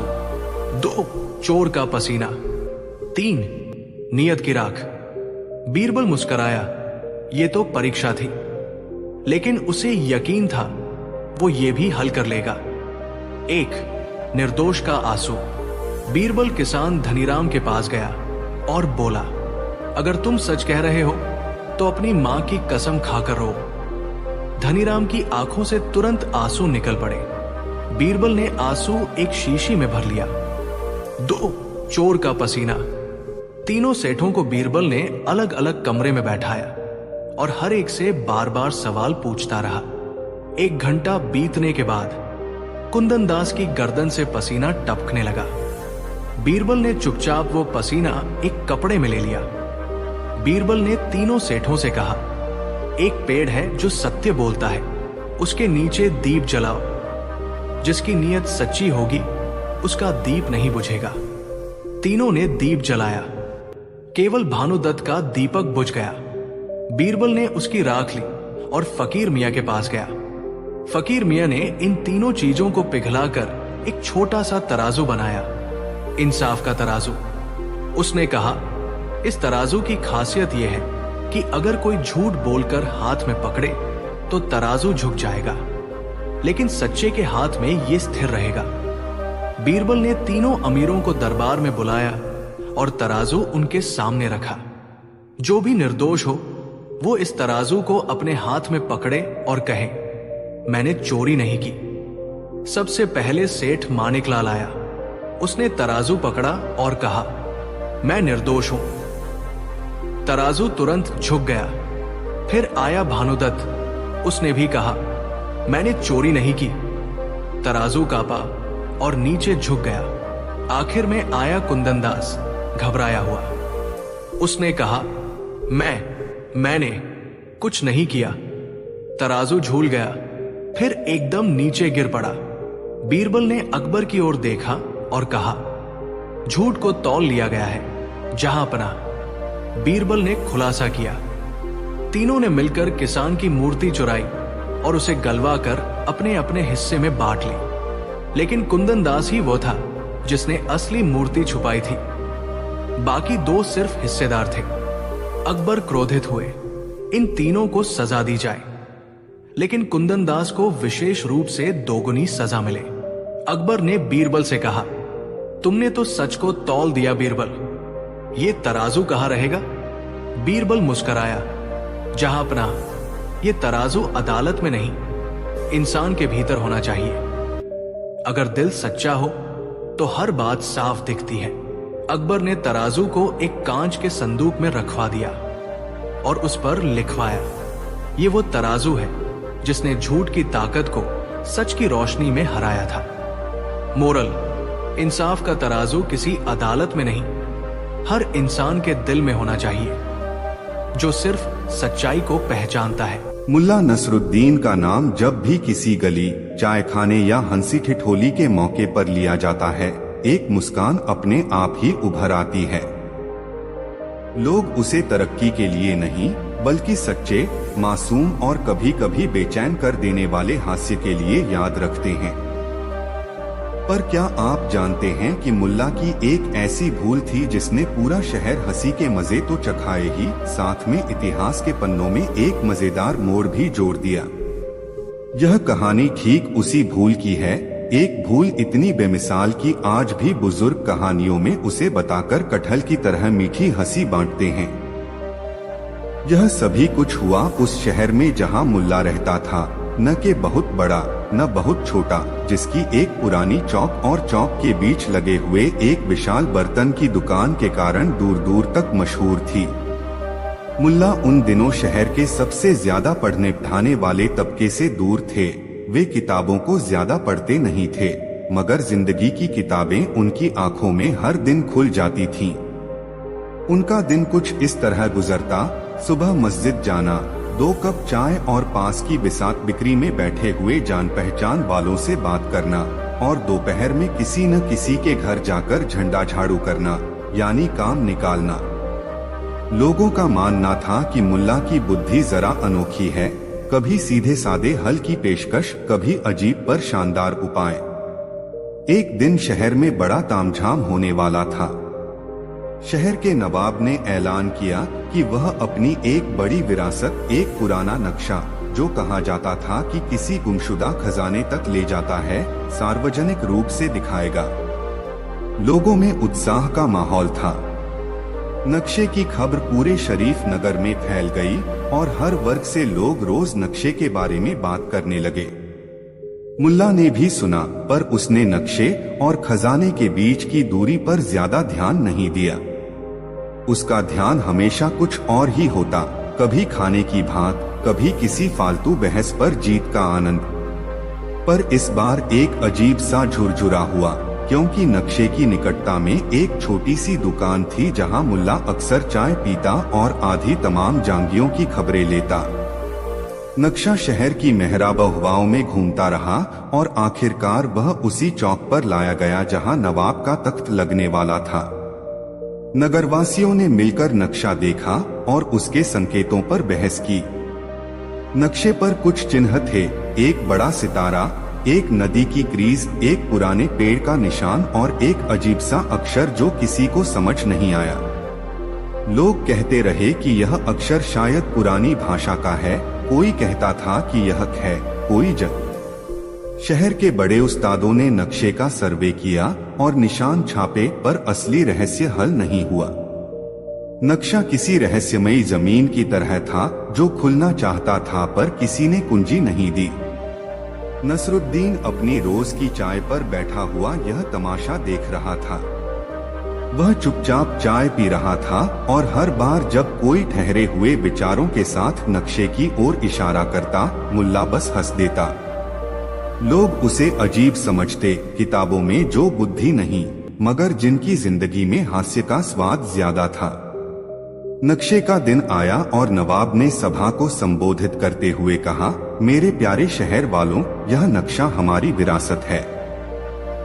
जिसने भी इसे समझा उसे हमारी तहजीब और धन दौलत का राज पता लग जाएगा। वहाँ मौजूद विद्वानों ने गंभीरता से नक्शे को घूरा, पर कोई भी ठोस निष्कर्ष नहीं निकला। सबकी निगाहें उस अजीब अक्षर पर टिक गईं।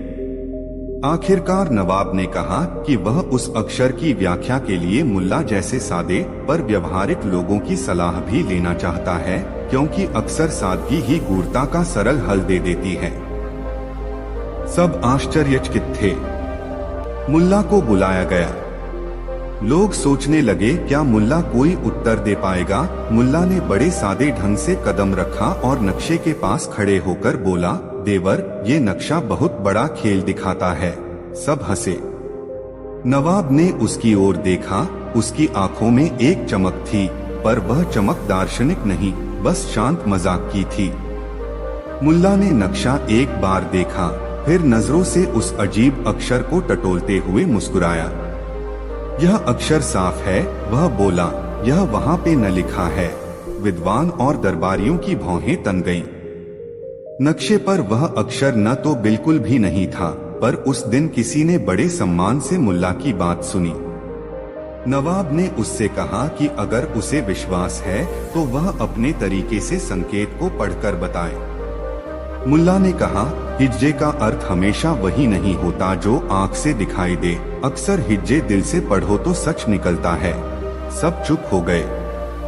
मुल्ला ने कहा कि नक्शा एक भूल भुलिया की तरह है, जिसमें लोग अपने पूर्वाग्रहों के जाल में फंस जाते हैं। उसने दुकान वालों, बढ़ियों, कांटे छुरी वाले और बच्चों को बुलवाया और कहा, सब मिलके नक्शे के इर्द गिर्द एक छोटा सा खेल खेलेंगे।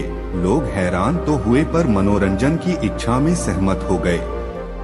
मुल्ला ने कहा कि हर कोई उस अक्षर के बारे में अपनी राय खुले दिल से बोले, जो सबसे मजेदार और असलियत के ज्यादा नजदीक होगा वही सही मान लिया जाएगा। यह सुनकर भीड़ खुश हुई, मजा आने वाला था।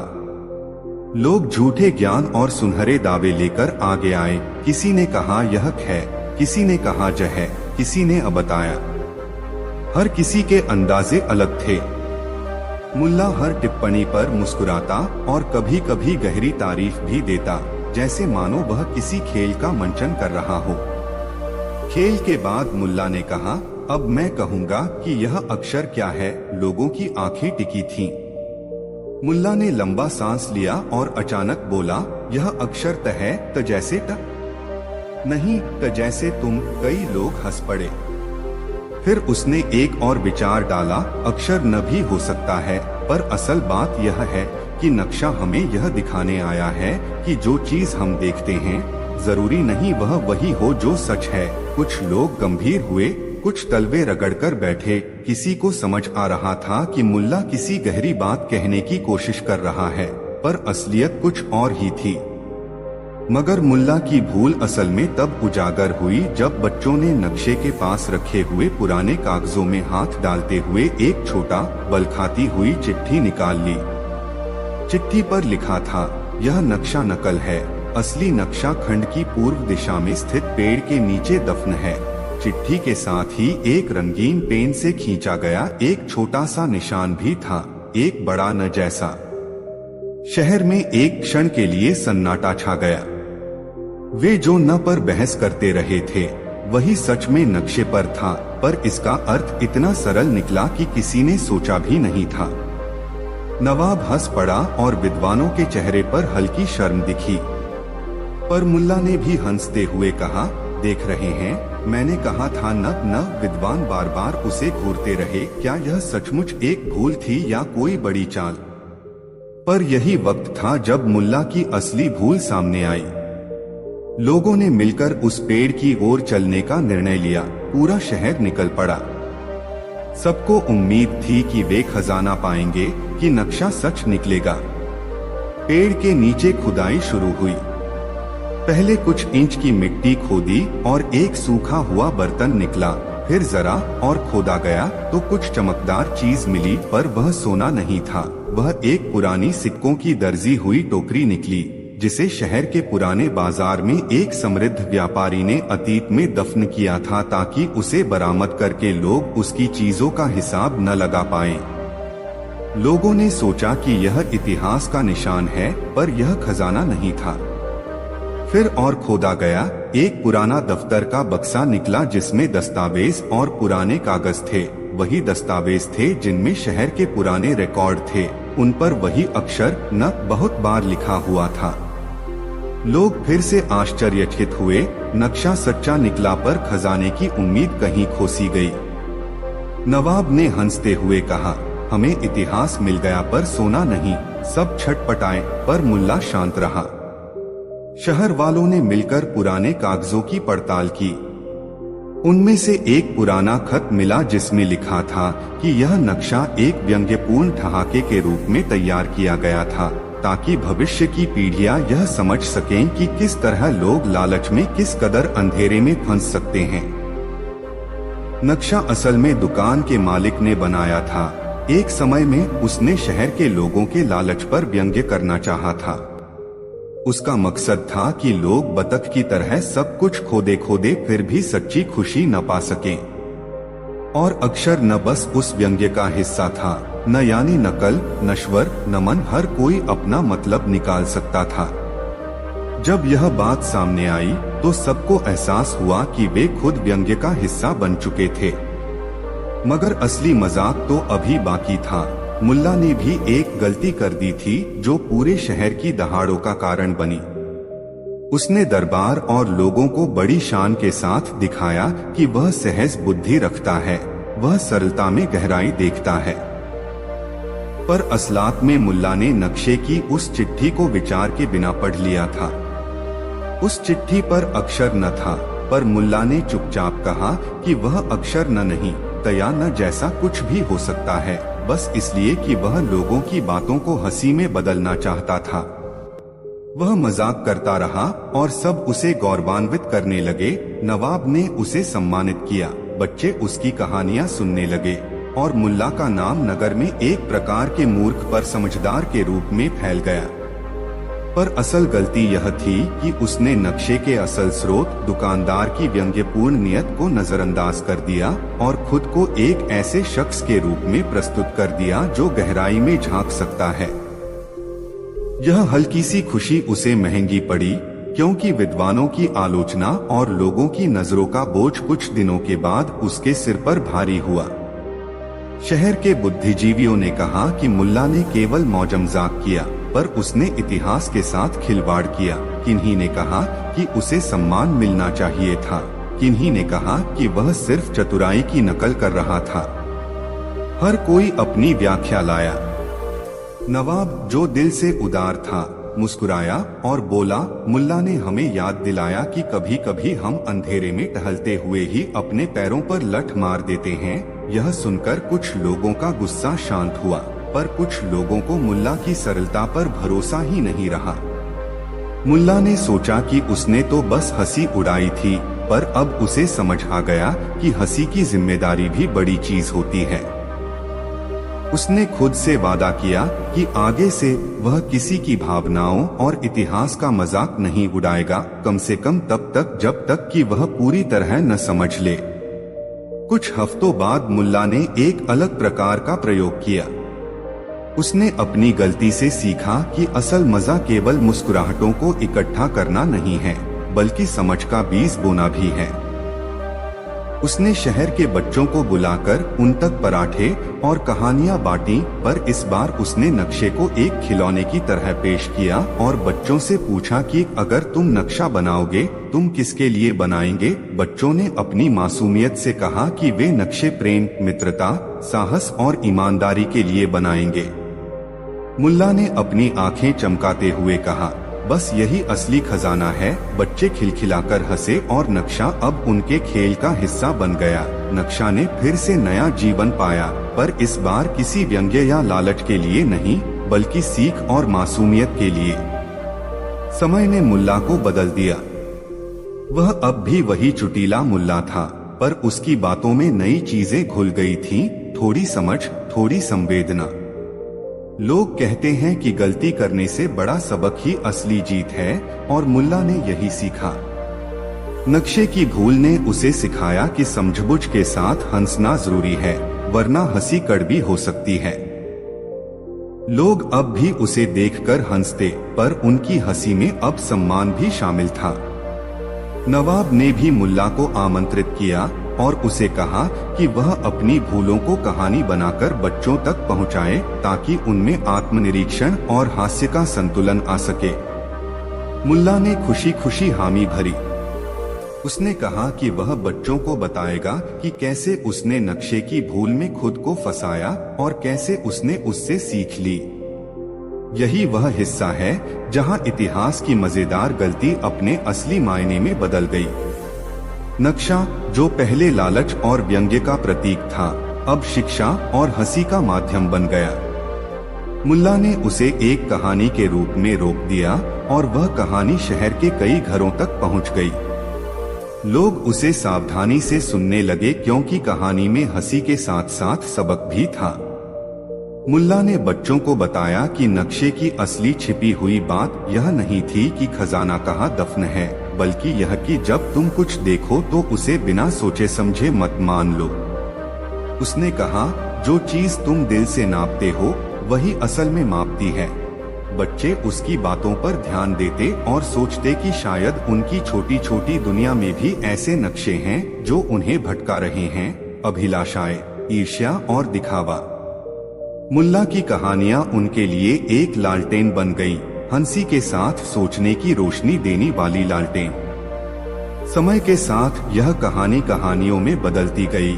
समाज के बुजुर्ग और युवा दोनों ही इसे सुनाते। कुछ लोग इसे मुल्ला की चतुराई का उदाहरण मानते, कुछ लोग उसे भूल मानकर हंसते, पर जो लोग सचमुच ध्यान देते वे इस बात पर रुकते कि कैसे एक छोटी सी गलती ने पूरे शहर को सोचने पर मजबूर कर दिया। नक्शे की भूल ने ऐतिहासिक दस्तावेजों को उजागर किया, पर उससे भी महत्वपूर्ण यह हुआ कि लोगों ने अपने व्यवहार और लालच पर भी सवाल पूछा। नवाब ने इसे सार्वजनिक रूप से स्वीकार किया कि कभी कभी हंसी और व्यंग्य ही हमें हमारी कमियों की ओर इशारा करते हैं, और मुल्ला ने इसे सिखाने का काम बड़े प्यार से लिया। कहानी का सबसे मजेदार मोड़ तब आया जब मुल्ला ने अपनी पुस्तिका निकाली, एक सादा सा नोटबुक जिसमें उसने समय समय पर अपने विचार लिखे थे। उस नोटबुक में एक पन्ना था जिस पर उसने नक्शे के दिन की पूरी घटना लिखी, पर उसकी लेखनी इतनी बेबाक और सच्ची थी कि पढ़ते हुए लोग हंसी और शर्म के बीच उलझ जाते। उसने लिखा था, मैंने नक्शे को पढ़ा ही नहीं, मैंने केवल देखा कि लोग क्या सोचते हैं और उसी पर बोला। यह सस्ता तमाशा था, मगर मैंने उसे इतिहास में बदल दिया।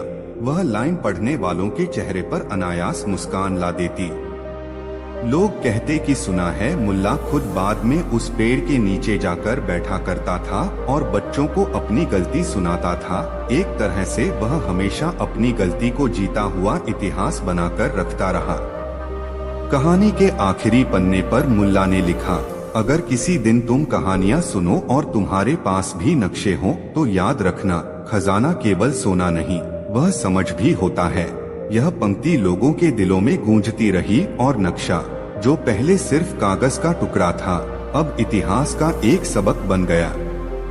मुल्ला की गलती को लोग हंसी में उड़ाकर बात करते, पर जब अंधेरा होता तो बच्चे उस नक्शे की रोशनी में सपने देखते और बूढ़े लोग सोचते कि उनकी जिंदगी के नक्शे कहाँ गुम रहे। मुल्ला का नाम उन कहानियों के साथ जुड़ गया जो सिर्फ हंसी नहीं, समझ भी बिखेरती हैं। और यही इतिहास की सबसे मजेदार गलती की विरासत बन गई।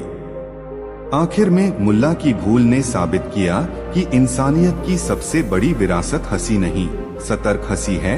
वो हंसी जो दूसरों को चोट न पहुंचाए और खुद को भी सिखाए। मुल्ला ने यह समझा, स्वीकारा और सबको सिखाया।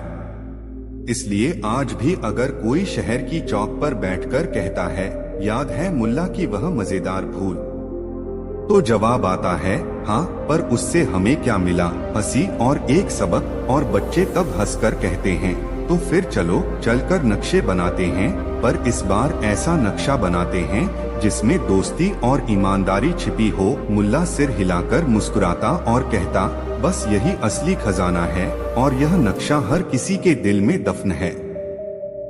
यही है वह कहानी, इतिहास की सबसे मजेदार गलती। एक नक्शा, एक अक्षर, एक चिट्ठी और एक मुल्ला जिसने हंसी से इतिहास में अपनी जगह बनाई। पर सबसे अहम बात यह कि उसने हमें यह सिखाया कि जो भी तुम खोजो, सोना, नाम या महिमा, पहले अपने दिल से पूछो कि क्या यह सही है।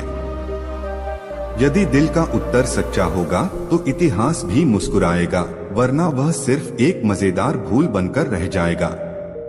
राजा का महल हमेशा की तरह भव्य था।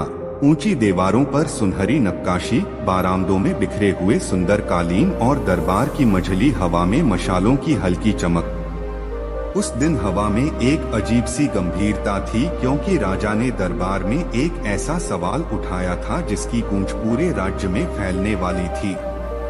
खबर इतनी तेजी से फैली कि शहर के कोने कोने में लोग उस मुहर्रम दिन के होने वाले वाद विवाद के बारे में चर्चा कर रहे थे।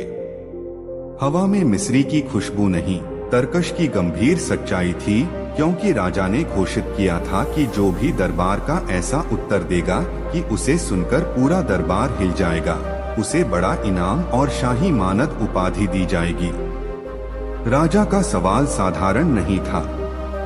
वह प्रश्न था, बताओ कि इतनी विशाल दुनिया में सबसे बड़ा खजाना क्या है। सवाल ने शुरू के कुछ पल तो सन्नाटा लाया। दरबारियों के चेहरों पर भेद और महत्वाकांक्षा दोनों की सतह झलकती थी। कुछ लोग सोने चांदी, कुछ शाही ताकत और कुछ राजकीय श्रेय की बात करने लगे। मंत्री अपने अनुभव गिनाने लगे, विद्वान बड़े बड़े शब्दों में तर्क फैलाने लगे और व्यापारियों ने अपने अनुभव सुनाए। पर राजा ने कहा कि उसे किसी ठेठ सीधे जवाब की तलाश है, कुछ ऐसा जो दिल पर चोट करे और दिमाग पर गहराई छोड़े। इसी चर्चा के बीच आकरा कर मुस्कुराते हुए मुल्ला नसरुद्दीन दरबार के उस कोने में बैठा हुआ था जहां उसे अक्सर रोशनदान की रोशनी मिलती। मुल्ला की सादगी पर कुछ लोग हंसते थे, कुछ उसकी मासूमियत को पसंद करते थे, पर आज उसकी आंखों में एक अजीब चमक थी, न बदमाशी न घमंड, बस एक सहज सा आत्मविश्वास जो उसके शब्दों को अनूठा बना देता। जब राजा ने पूछा, कुछ शाही विद्वानों ने बताया कि सबसे बड़ा खजाना जानकारी है, किसी ने कहा समय, किसी ने विचार और किसी ने सत्ता, पर सबकी बातों में वही पुराना घिसा पिटा ईर्ष्या और अभिमान था। राजा ने हर जवाब सुना और फिर कहा, जो जवाब ऐसा होगा कि सुनकर दरबार हिल उठे, वही सही समझा जाएगा। मुल्ला ने इंतजार किया।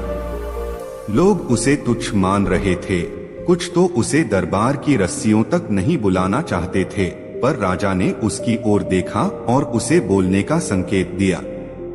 मुल्ला बेमन से उठा, उसकी चप्पलें खटखटाकर चली और वह राजा के सामने खड़ा हुआ। साधारण कपड़े, गूंथे हुए बाल और चेहरे पर वही पुरानी मुस्कुराहट।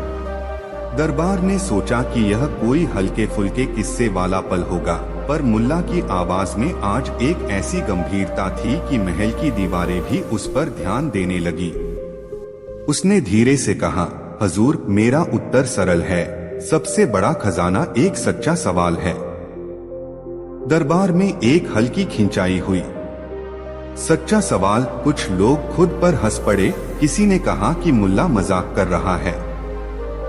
राजा ने अपनी भौहें ऊपर उठाई और आदेश दिया कि मुल्ला विस्तार से बताए। मुल्ला ने देखा कि राजा की आंखों में जिज्ञासा है, न केवल प्रदर्शन की भूख बल्कि असल सवाल के जवाब की तीव्र चाह। उसने तब अपनी कहानी शुरू की और जैसे जैसे वह बोलता गया, दरबार में एक तरह का सन्नाटा फैलता गया, उस तरह का सन्नाटा जो किसी पुराने गणतंत्र के समय की तरह गंभीर और ध्यान देने योग्य हो।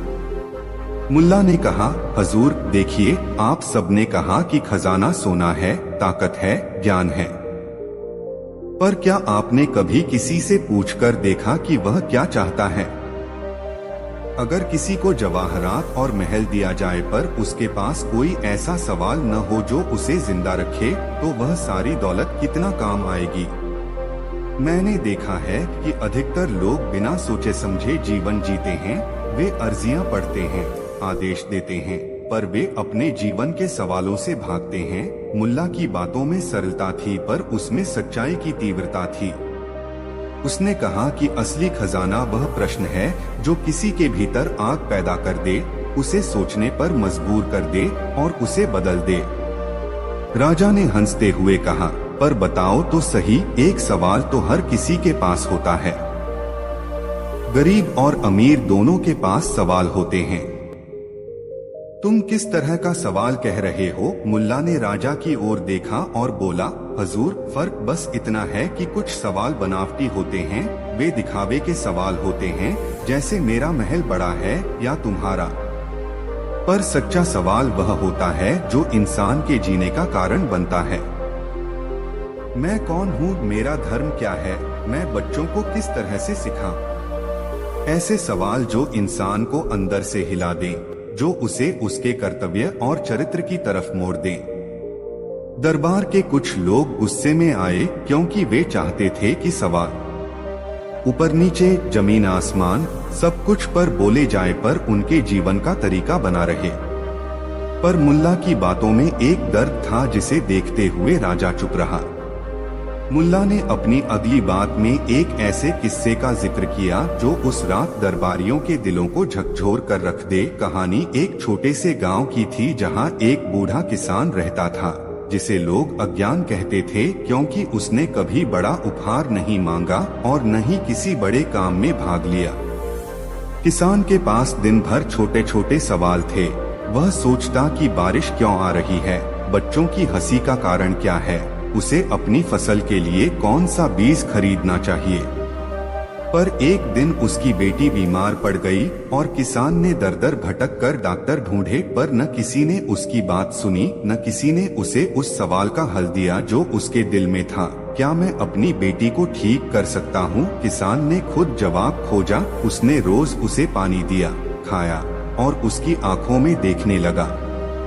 धीरे धीरे बच्ची ठीक होने लगी। किसान ने सोचा कि उसका सच्चा सवाल और उसकी जिजीविशा ने उसे कामयाब बनाया। मुल्ला ने कहा कि यही वह ताकत है, एक सच्चा सवाल जो कार्रवाई में बदल जाए, वही असली खजाना है। दरबार पर यह कहानी कुछ कुछ असर कर रही थी। कुछ शाही विद्वान इसे अफसोस और भय की बात मानकर नजरअंदाज कर रहे थे, पर राजा की आंखों में कुछ उसी किसान की तरह की चमक आ गई। उसने पूछा, ठीक है मुल्ला, अब बताओ कि अगर सच्चा सवाल इतना बड़ा खजाना है तो उसे कैसे पाना चाहिए? क्या कोई इसका नुस्खा बता सकता है? मुल्ला ने एक गहरी सांस ली और बोला, नुस्खा नहीं, अभ्यास चाहिए। आप बच्चों को सवाल पूछना सिखाइए। आप दरबारियों से कहिए कि वे हर फैसला लेने से पहले 10 बार पूछें, यह क्या सिखाएगा? क्या इससे किसी का नुकसान होगा? क्या यह मेरे भीतर की आवाज से मेल खाता है? जब सवाल बार बार पूछे जाएंगे तो बुद्धि जागेगी और बुद्धि के साथ जवाब भी आ जाएंगे। मुल्ला की बातों ने दरबारियों के चेहरों पर हल्की सी बेचैनी फैला दी। उनमें से कई तो त्वरित निर्णयों के आदी थे और उन्हें यह व्यवहार अच्छा नहीं लगा। फिर मुल्ला ने दरबारियों को एक और चुनौती दी। उसने कहा कि अगले महीने शहर में एक बाजार लगना है और वहां किसी अनजान युक्ति से कुछ लोगों ने एक बड़ा खेल तैयार किया है। यदि राजा चाहे तो मुल्ला स्वयं जाकर उस बाजार में एक प्रश्न रखेगा और जो सबसे सच्चा और प्रभावी उत्तर देगा उसे पुरस्कार मिलेगा। राजा ने आदेश दिया कि यह खेल रखा जाए। मुल्ला खुश था। उसने सोचा कि यह मौका लोगों को सोचने का होगा, पर उसने सबसे बड़ी या सबसे अप्रत्याशित बात नहीं बताई। उसने ने कहा कि वह खुद बाजार में एक सवाल रखेगा जो इतना सादा होगा कि लोग उसे अनदेखा कर देंगे, पर जो व्यक्ति उसे समझेगा उसके जीवन में एक बड़ा परिवर्तन आएगा। बाजार का दिन आया। रोजमर्रा की हलचल थी। खाद्य की दुकानें, हल्की फुल्की चापलूसी, संगीत की ध्वनि और आरंभिक व्यापार की हलचल। मुल्ला ने बाजार के बीचों बीच एक छोटा सा मंच बनाया और उस पर एक साधारण कागज रखा। उस पर लिखा था, सबसे सच्चा सवाल क्या है। लोग हंस पड़े। कुछ ने कहा कि यह किसी बचकाने खेल जैसा है। कुछ ने कहा कि यह कागज किसी मूर्ख की हरकत है। पर मुल्ला खड़ा रहा और कहा, जो इस सवाल का जवाब देगा वे अपना नाम बदल ले, और नई राह पर निकल पड़े। बातें फैल गईं, भीड़ जमा हो गई और हर कोई सोचने लगा कि कौन ऐसा होगा जो इस सादा से सवाल का जवाब दे सके। पहले दिन कुछ बुद्धिजीवियों ने बड़े बड़े शब्दों में उत्तर दिए, जीवन का अर्थ, ईश्वर की खोज, ज्ञान का उद्देश्य। पर मुल्ला ने सिर हिलाकर कहा कि ये उत्तर दार्शनिकों के लिए अच्छे हैं, पर असल कुछ और है। दूसरे दिन कुछ व्यापारियों ने कहा कि लाभ सबसे बड़ा सवाल है। किसी का भी काम लाभ कमाना होता है, पर मुल्ला ने कहा कि लाभ अकेला मापन नहीं है।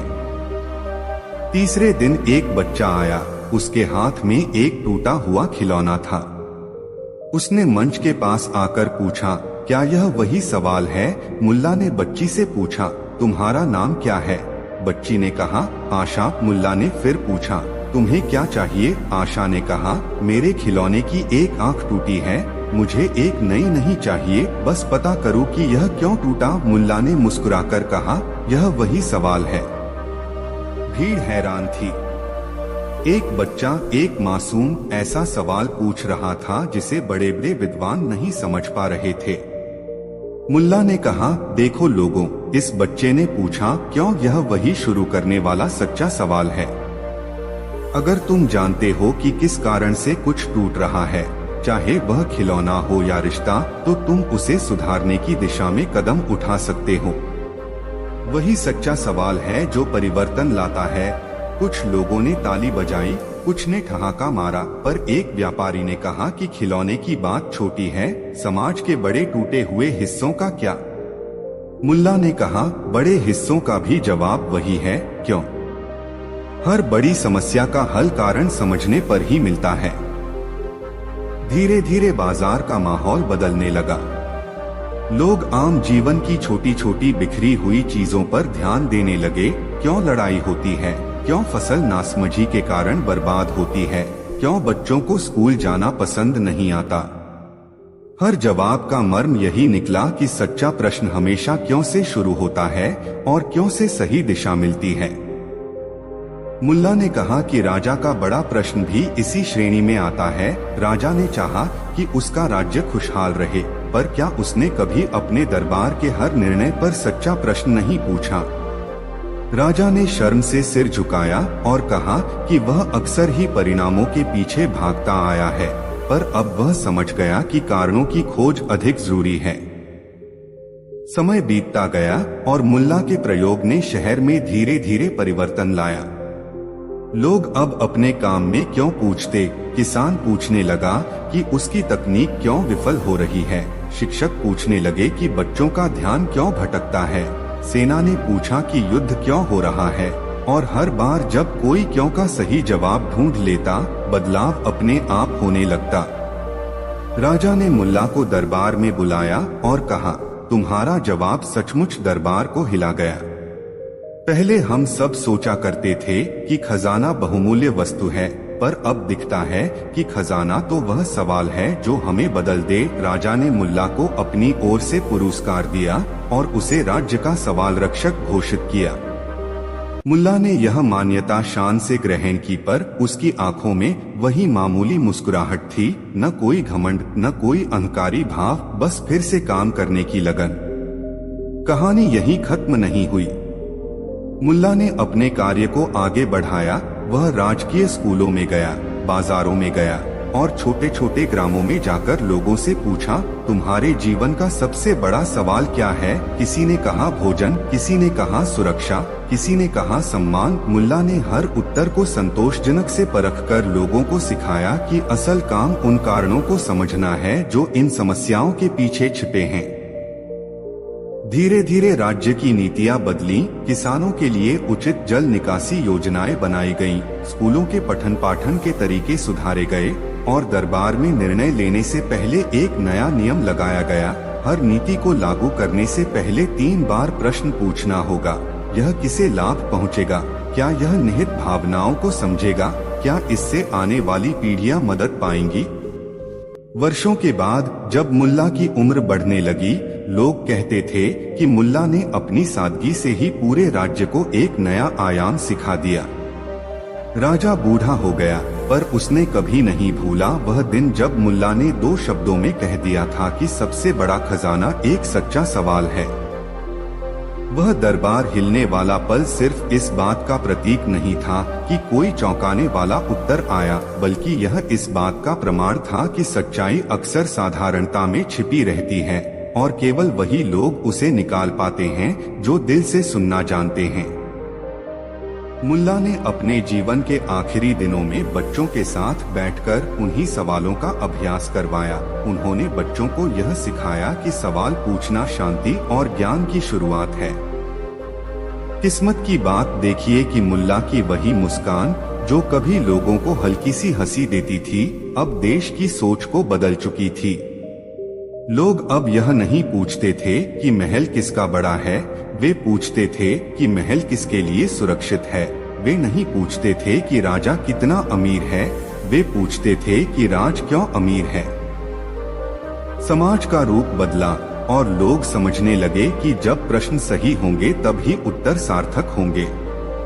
मुल्ला के सवाल ने लोगों की चेतना में एक दर्पण रख दिया और वे उन तस्वीरों को देखकर बदल गए जो कभी सुख के रूप में दिखती थीं, पर वास्तव में वे भ्रम थे। कहानी का असली मोड़ तब आया जब एक दिन राजा के सामंतों ने मुल्ला को एक चुनौती दी। वे उसे कहने लगे कि क्या वही सच्चा सवाल लड़ाई और सत्ता के बीच भी काम करेगा। मुल्ला ने जवाब दिया कि अगर राजाओं ने क्यों पूछना शुरू कर दिया तो शायद वे अपनी सेनाओं को कम कर देंगे। सामंतों ने चिढ़ते हुए कहा कि यह बात कितनी आसान नहीं, पर मुल्ला ने कहा कि एक बार जो व्यक्ति आत्मपरख कर ले कि युद्ध क्यों हो रहा है और क्या वह वास्तव में जनता के लिए है, वह शायद युद्ध से पीछे हट जाएगा। कुछ साल बाद एक छोटे से संघर्ष के दौरान राजा ने सच्चा सवाल पूछा। उसने पूछा कि युद्ध से क्या हासिल होगा और क्या उसकी संतानों का भविष्य सुरक्षित रहेगा। यही सवाल था जिसने युद्ध को टाला दिया, क्योंकि उस प्रश्न ने सैनिकों और जनों दोनों के दिलों में दया और समझ पैदा कर दी। इतिहास में यही पल एक बड़ा बदलाव बन गया और लोग मुबारकबादी के पल में वही कहानी सुनाते कि कैसे मुल्ला की साधारण बातें दरबार को हिला देती हैं। अंत में मुल्ला की वह घंघराली मुस्कान और उसकी सादगी लोगों के दिलों में बस गई। उसका नाम गूंजता रहा, न सिर्फ एक मजाकिया किस्से के तौर पर, बल्कि एक ऐसे मार्गदर्शक के तौर पर जिसने समाज को यह सिखाया कि सबसे बड़ा खजाना वह सवाल है जो इंसान को भीतर से जगाए। कहानी खत्म होते होते राजा बूढ़ा और मुल्ला शांत था, पर उनकी जाती हुई पीढ़ियां उस शिक्षा को आगे बढ़ाती रहीं। वे बच्चों को सिखाते कि हर निर्णय से पहले क्यों पूछना अनिवार्य है, और जब बच्चे बड़े होते तब वे भी वही सवाल पूछते और अगली पीढ़ी को सिखाते। मुल्ला ने छोड़कर जाते हुए कहा था, एक सवाल से दुनिया बदलती है, पर वह सवाल सच्चा होना चाहिए, न कि दिखावे के लिए। इस तरह उस दिन जब राजा ने पूछा प्रश्न और मुल्ला का जवाब सुनकर दरबार हिला, वह केवल एक सनसनीखेज घटना नहीं थी, वह पूरी तरह से समाज के जगने का प्रारंभ थी। दरबार हिला इसलिए कि सच्चे सवालों की ताकत ने सबकी नींद उड़ा दी, और जब नींद हटती है तो जो सच दिखाई देता है वही असली खजाना होता है। लोगों ने यही सीखा कि दौलत, पद और प्रतिष्ठा अच्छे हैं, पर वे केवल तब सार्थक हैं जब उनके पीछे सवालों की पवित्र जिज्ञासा हो, और इसी ने पूरे राज्य को एक नई राह दिखाई जहां हर इंसान पहले क्यों पूछेगा और फिर कैसे। कहानी यहीं खत्म नहीं हुई। मुल्ला ने अपने कार्य को आगे बढ़ाया। वह राजकीय स्कूलों में गया, बाजारों में गया और छोटे छोटे ग्रामों में जाकर लोगों से पूछा, तुम्हारे जीवन का सबसे बड़ा सवाल क्या है? किसी ने कहा भोजन, किसी ने कहा सुरक्षा, किसी ने कहा सम्मान। मुल्ला ने हर उत्तर को संतोषजनक से परखकर लोगों को सिखाया कि असल काम उन कारणों को समझना है जो इन समस्याओं के पीछे छिपे हैं। धीरे धीरे राज्य की नीतियां बदली, किसानों के लिए उचित जल निकासी योजनाएं बनाई गईं, स्कूलों के पठन पाठन के तरीके सुधारे गए और दरबार में निर्णय लेने से पहले एक नया नियम लगाया गया। हर नीति को लागू करने से पहले 3 बार प्रश्न पूछना होगा। यह किसे लाभ पहुंचेगा? क्या यह निहित भावनाओं को समझेगा? क्या इससे आने वाली पीढ़ियां मदद पाएंगी? वर्षों के बाद जब मुल्ला की उम्र बढ़ने लगी, लोग कहते थे कि मुल्ला ने अपनी सादगी से ही पूरे राज्य को एक नया आयाम सिखा दिया। राजा बूढ़ा हो गया, पर उसने कभी नहीं भूला वह दिन जब मुल्ला ने 2 शब्दों में कह दिया था कि सबसे बड़ा खजाना एक सच्चा सवाल है। वह दरबार हिलने वाला पल सिर्फ इस बात का प्रतीक नहीं था कि कोई चौंकाने वाला उत्तर आया, बल्कि यह इस बात का प्रमाण था कि सच्चाई अक्सर साधारणता में छिपी रहती है और केवल वही लोग उसे निकाल पाते हैं जो दिल से सुनना जानते हैं। मुल्ला ने अपने जीवन के आखिरी दिनों में बच्चों के साथ बैठकर उन्हीं सवालों का अभ्यास करवाया। उन्होंने बच्चों को यह सिखाया कि सवाल पूछना शांति और ज्ञान की शुरुआत है। किस्मत की बात देखिए कि मुल्ला की वही मुस्कान जो कभी लोगों को हल्की सी हंसी देती थी, अब देश की सोच को बदल चुकी थी। लोग अब यह नहीं पूछते थे कि महल किसका बड़ा है, वे पूछते थे कि महल किसके लिए सुरक्षित है। वे नहीं पूछते थे कि राजा कितना अमीर है, वे पूछते थे कि राज क्यों अमीर है। समाज का रूप बदला और लोग समझने लगे कि जब प्रश्न सही होंगे तब ही उत्तर सार्थक होंगे। मुल्ला के सवाल ने लोगों की चेतना में एक दर्पण रख दिया और वे उन तस्वीरों को देखकर बदल गए जो कभी सुख के रूप में दिखती थीं पर वास्तव में वे भ्रम थे। कहानी का असली मोड़ तब आया जब एक दिन राजा के सामंतों ने मुल्ला को एक चुनौती दी। वे उसे कहने लगे कि क्या वही सच्चा सवाल लड़ाई और सत्ता के बीच भी काम करेगा। मुल्ला ने जवाब दिया कि अगर राजाओं ने क्यों पूछना शुरू कर दिया तो शायद वे अपनी सेनाओं को कम कर देंगे। सामंतों ने चिढ़ते हुए कहा कि यह बात कितनी आसान नहीं, पर मुल्ला ने कहा कि एक बार जो व्यक्ति आत्मपरख कर ले कि युद्ध क्यों हो रहा है और क्या वह वास्तव में जनता के लिए है, वह शायद युद्ध से पीछे हट जाएगा। कुछ साल बाद एक छोटे से संघर्ष के दौरान राजा ने सच्चा सवाल पूछा। उसने पूछा कि युद्ध से क्या हासिल होगा और क्या उसकी संतानों का भविष्य सुरक्षित रहेगा। यही सवाल था जिसने युद्ध को टाला दिया, क्योंकि उस प्रश्न ने सैनिकों और जनों दोनों के दिलों में दया और समझ पैदा कर दी। इतिहास में यही पल एक बड़ा बदलाव बन गया और लोग मुबारकबादी के पल में वही कहानी सुनाते कि कैसे मुल्ला की साधारण बातें दरबार को हिला देती हैं। अंत में मुल्ला की वह घंघराली मुस्कान और उसकी सादगी लोगों के दिलों में बस गई। उसका नाम गूंजता रहा, न सिर्फ एक मजाकिया किस्से के तौर पर, बल्कि एक ऐसे मार्गदर्शक के तौर पर जिसने समाज को यह सिखाया कि सबसे बड़ा खजाना वह सवाल है जो इंसान को भीतर से जगाए।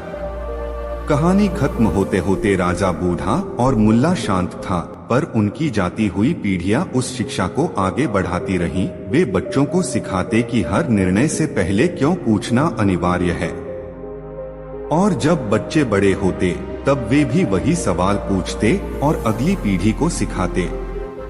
मुल्ला ने छोड़कर जाते हुए कहा था, एक सवाल से दुनिया बदलती है, पर वह सवाल सच्चा होना चाहिए, न कि दिखावे के लिए।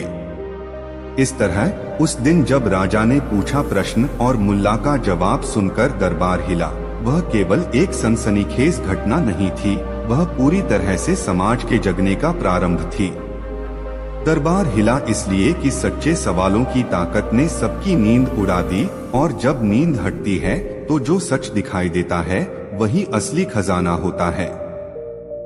लोगों ने यही सीखा कि दौलत, पद और प्रतिष्ठा अच्छे हैं, पर वे केवल तब सार्थक हैं जब उनके पीछे सवालों की पवित्र जिज्ञासा हो, और इसी ने पूरे राज्य को एक नई राह दिखाई जहां हर इंसान पहले क्यों पूछेगा और फिर कैसे।